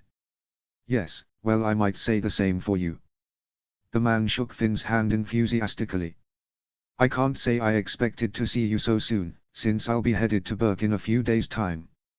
Finn gulped. "Really? That's quaint." Kara glanced around. "Where's your father? I wasn't aware your family would be visiting." "Oh no." Finn shook his head as he shoved his hands in his pockets and looked at his boots. "Just me, taking a lil vaki." "Alone?" "Yeah." Kara narrowed her eyes. "Alone? Why? Is something wrong?" Finn bit his lip, unsure what to say. He glanced at Tornado, who was sniffing around a basket of cod nearby. The chiefess took in the boy's clothes, his overall rumpled appearance and bedraggled expression. Dark bags circled under his eyes, which remained on the ground or darted around various things. That was a strange sight. For as long as she had known the Haddock family, Adriana had always been the shy one. Finn always stood up straight and looked everyone in the eye. He walked with purpose and almost an air of dignity. He knew who he was and what he wanted. He treated people with respect and honor, and for such a small boy, expected to be treated as such as well. It had been both admirable and humorous, coming from a 5-year-old. Nothing about this young man spoke fearless Finn Haddock to her. Something was wrong. "Finn, are you all right?" Kara stepped forward, motherly instincts kicking in. She rested a hand on his forehead, but he stepped back, almost nervously. She was surprised by his clammy skin. I am fine."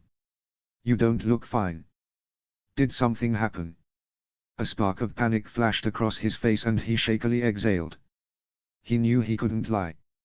"Yes. But I'm okay. Really, I have my dragon. I'm fine."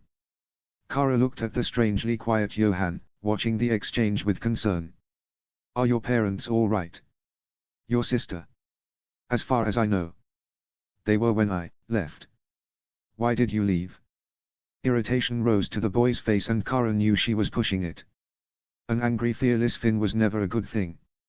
"I told you I'm fine." A smile flashed across Kara's face. So formal. "All right, I won't nag. Have you eaten today?" "No," Finn admitted. He honestly didn't feel like eating though, which was strange. He hated going through the day without eating a good breakfast, yet the thought of eating turned his stomach. "I'll eat later." Johann finally spoke up. "Now Master Finn, you know as well as I do that even if you've struck on your own for a time, I could not in good conscience send you off without a proper meal first. Let's head over to the tavern over yonder and we'll get some hot food in your belly." I don't know, Johann, I'm really not. At least have some hot soup, Finn." Kara pressed. "The day's going to get chillier and I'd feel happier knowing you have something in your system. Please." Finn stared at the adults with wide eyes. He could feel his walls coming down, no matter how hard he tried to resurrect them. At long last, he nodded. "Okay. Good lad." Johann gently grasped his arm and pulled him in the direction of the tavern. "Now under normal circumstances I would never take a minor into a tavern, especially you. Your father would have my hide." "But?" Finn asked glumly. He vaguely heard the chink of Kara's armor behind them as they walked.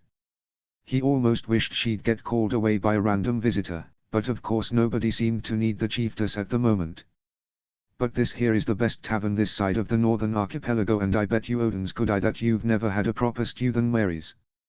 Johann grinned, shoving the door open and calling into the building, "Mary, my dear, a table for 3 if you please."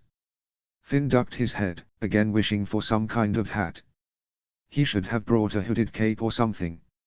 He waited for someone to call out his name, but nobody seemed to pay him any attention. Johann steered him toward an empty table in the back corner where a waitress pointed. The trio sat down, Finn ducking his face into his open palm miserably. There was nothing more embarrassing than being dragged into a packed restaurant with Trader Johann, on whom surely every eye in the building would soon be turned because he'd have a fantastical story going in the next few minutes. So Finn Johann began. "Training any dragons with your father recently?" "No." "How's training going?" "Last I was on Berk, I heard you started battle strategy." "Fine. Is your sister?" Kara rested a hand on the trader's arm. "Johann, you're smothering the boy." "Ah, apologies my lad." Finn sighed, staring down at the grimy floorboards. The longer he was here, the sadder and more depressed he seemed to get.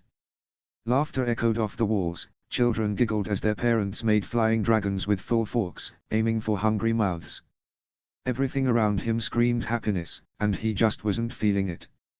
Everything in his life had turned dull, grey, and void. "Hi Chief, Johann. Can I get you 3 anything?" Finn looked up through his bangs with a bored expression, but he straightened out of his slouch when he saw the beautiful waitress standing at the table. Her dark hair was pulled back in a bun with small braids woven through, bright blue eyes glittered down at him with a soft, genuine smile. If Finn had been standing, he was sure his knees would have wobbled. She was seriously beautiful, but in a completely natural way. There was nothing regal about her, only kindness could be seen in her eyes. "Hello Rain," Kara was saying through the haze. "I'll just have a water, thanks." "Johann. I'll take a cup of hot tea, dear, and a bowl of your finest stew, if you please." Johann smiled. "No problem. For you." Rain turned her oceanic eyes on him and Finn blinked out of his stupor. "Oh, water and stew's fine. Thanks." Finn smiled up at her sheepishly, unsure where this newfound shyness had come from. Sure, he was pretty depressed and hated his life, but usually he was pretty smooth with girls. This one didn't look to be much older than him, maybe 17 or 18. But when it came to flirting, age never made of a difference to him. "All right, I'll go put that order in. Hang tight, I'll be back." Rain shot him a final smile before bustling off. Finn forced himself to look back at the table as she walked away, purposefully ignoring the 2 adults sitting beside him and praying to the gods above that they hadn't noticed his denial of having the hots for their waitress. "Finn, I'm going to cut to the chase." Kara finally broke the silence after a few minutes. "Do you need somewhere to stay?" Finn stared at her, stunned. "Because I know that look. I won't press for details, I won't even ask what happened. But it's obvious by the look on your face that you need to be away from home for a while," Kara said. "And I cannot in good conscience allow you to sleep in a tent in the middle of the woods or on the back of your dragon. My house has plenty of extra room." No, I couldn't," Finn began. Yes, you can. My home was originally built to house visiting chieftains and their families because brawn is part of the trade route. We get a lot of visitors of royal blood. Stay at my house as long as you need, you'll have your own room and a bed and hot food. You won't get sick staying in the elements because, as of right now, you don't look so good. Finn felt his forehead. He didn't feel cold, so he wasn't feverish. Whatever. Honey, look at me. Finn's eyes met Kara's. Our families have known each other for a long time. Your father and I go way back, being children of chieftains ourselves. It's not an easy road to walk. I understand the pain and hardship at times. I know sometimes you just have to leave the house. But you're not alone here. Let me help you, and when you decide what you want to do, I'll step back. I just don't want anything bad to happen to you while I know I could help. Finn stared at her in surprise, her face open in genuine concern. He didn't have anywhere to go, he had so many issues, he hated to drag her into it. He knew from experience with his own royal family that she had to be very busy. She didn't need a troubled teen under her roof when her own kids couldn't be that old. He didn't care if he got sick or slept outside. But the pleading look on her face, he couldn't say no. Somehow it reminded him of his mother. Okay, he said at last. Good. Kara relaxed just as Rain returned with a tray of drinks and 2 steaming bowls of stew. Hope it's to your liking. Rain said amiably. Finn took a small bite and his eyebrows flew upward. You don't happen to have the recipe, do you? You cook? Asked Rain, looking slightly amused. Wouldn't have pegged you as the cooking type. I dabble. Finn admitted. He felt heat rising to his face. Honesty. Can't fault you for that, she said with a warm smile. Call me back if you need anything. Thank you ever so much. Johan nodded to her as she walked away. Lovely girl. Reminds me of another girl years ago. Name was Marie, I think. I was in my ship just minding my own business when out she comes from the compartment below. Bedraggled little thing, said she was an orphan and running away from her horrible aunt.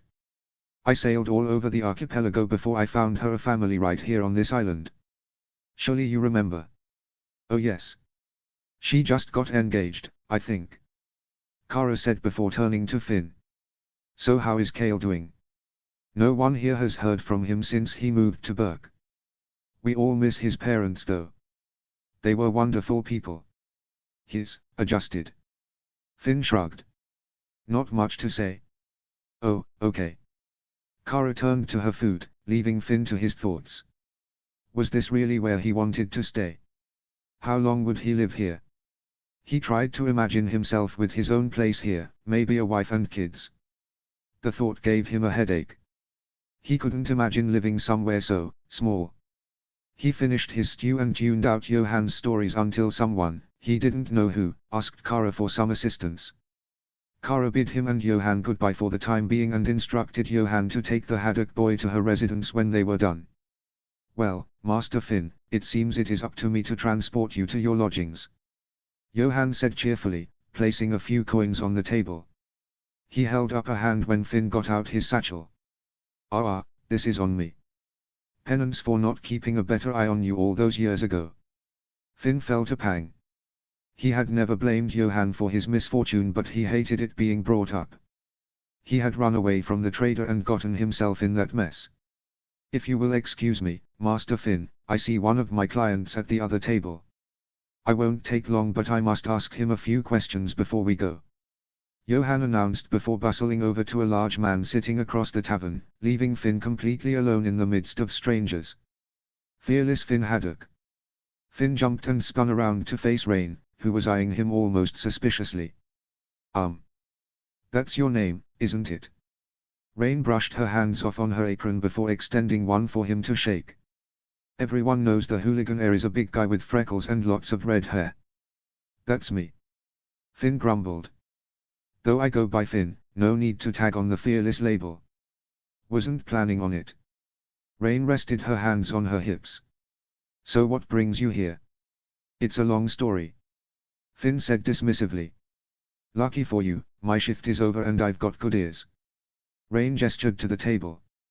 You look depressed. I want to help, if I can. Why are you being so nice? Finn asked suspiciously. I feel like you need someone to talk to, even if it's just a stranger. I mean, who am I going to tell? I'm about as impartial as you can get. Rain sat down across the table from him and clasped her fingers in front of her pretty face. Ordinarily, Finn would have brushed her off, no matter how attractive she might be. He certainly wasn't the type to pour his heart out to a stranger. But this girl had a kind face. She truly seemed to care. Finn slowly sat down and put his head down, staring at his hands. So, why are you really here, Finn? Rain asked in a soothing tone. Finn couldn't believe he was doing this. It was crazy, talking to a perfect stranger about this, but he felt like something was pent up. He didn't know what to do next. And perhaps this Rain person could offer some advice or point out something he had missed. So, before he was truly aware of what he was doing, he opened his mouth and poured out his secrets. Chapter 20, A Friendly Face. Chapter text. Finn stared down at his hands. His heart was pounding in his ears. He could see his hands clasping and unclasping in a nervous gesture he couldn't seem to control. Finally he looked up. Well, aren't you going to say something? He asked in a nervous tone. Rain was staring at him with an odd expression. It wasn't disgust, which was, Finn supposed, a good thing. Her fingers were steepled in front of her mouth as she contemplated the boy's words a little bit longer. Rain seemed to be the sort to think things through before speaking, which was certainly not something Finn did often. So all that happened, she said slowly, and you're here instead of trying to make amends. Finn felt his chest tighten with guilt. I figured my dad would kick me out. I wanted to save him the trouble. Rain hummed as she considered his words some more. Finally she put her hands down on the table. What are you hoping to accomplish with this time away? Finn cleared his throat to buy more time, but he couldn't think of anything to say. What was he going to do now? I thought maybe I could find a new place to live. I have experience as a blacksmith. I'm sure you'd do fine. Rain shrugged. But there has to be a bigger picture. You were the heir. Technically you still are. That creates a bit of a problem back home. Do they make your sister the heiress or wait for you to come back? You can't just disappear. This really is better for everyone. Finn insisted. I mean, did you hear what I did? I heard you. Rain nodded, extending her hand in a placating gesture. What you did was horrible and completely inexcusable. But it's not unforgivable. Because of me, Eric could die. Finn said emphatically. He might never walk again, even if he survives. And, for that matter, I have no idea if he is alive anymore. For all I know, they are sending his pyre out to sea as we speak. I don't think so. Rain said after a few seconds. If he was stable yesterday, I'd be hesitant to assume anything at this point. But that's not even what I wanted to talk about. Well, you know, I'm sorry for everything. Finn put his head down again. I can't ask for forgiveness. I've destroyed my own life. I don't think so. Rain said calmly. Finn, your father does love you. If you've convinced me of anything, it's that. He adores you. He wants to do what's best for you, and sometimes that's tough love. He told me to leave. He was in a highly stressful and emotional situation, Finn. Rain reminded him. Everyone reacts differently in those kinds of situations. Regardless, Burke is better off without me. Finn mumbled. No. Burke needs you. Rain smiled when Finn looked up at her. I remember this one time Stoic came for some kind of meeting. I was about 6 or 7, but I remember listening to him talk about you and your parents and your sister with this big grin on his face, like you all were his life. I thought that I wished I had a grandparent who talked about me like that. But when he talked about you, how you had all the potential to be a great chief in a few decades, he was very serious. He said you and your dad were strong leaders and that he wasn't at all worried about Burke's future. Finn felt like crying again at the mention of his grandfather, but he held his tears back. I thought that you must be a pretty special little kid for him to think so highly of you. You remember that? After all these years? Finn asked, suddenly enthralled. I have a great memory. Rain winked at him. But in all seriousness, it's never too late to change, fearless Finn. We all mess up, some more than others. But you have the potential to be great.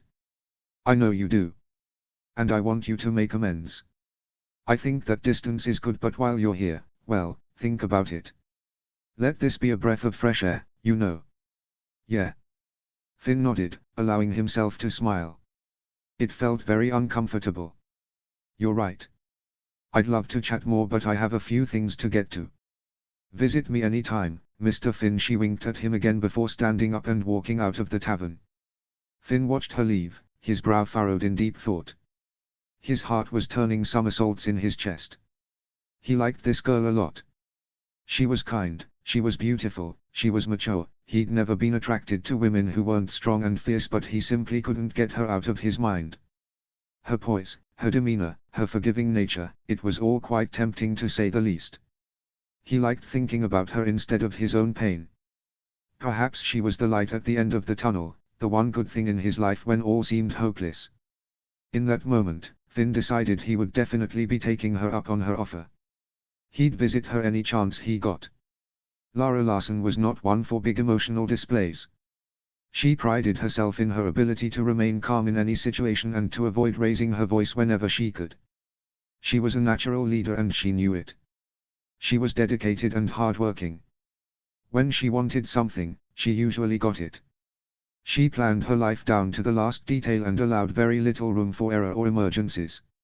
Olaf had been much the opposite.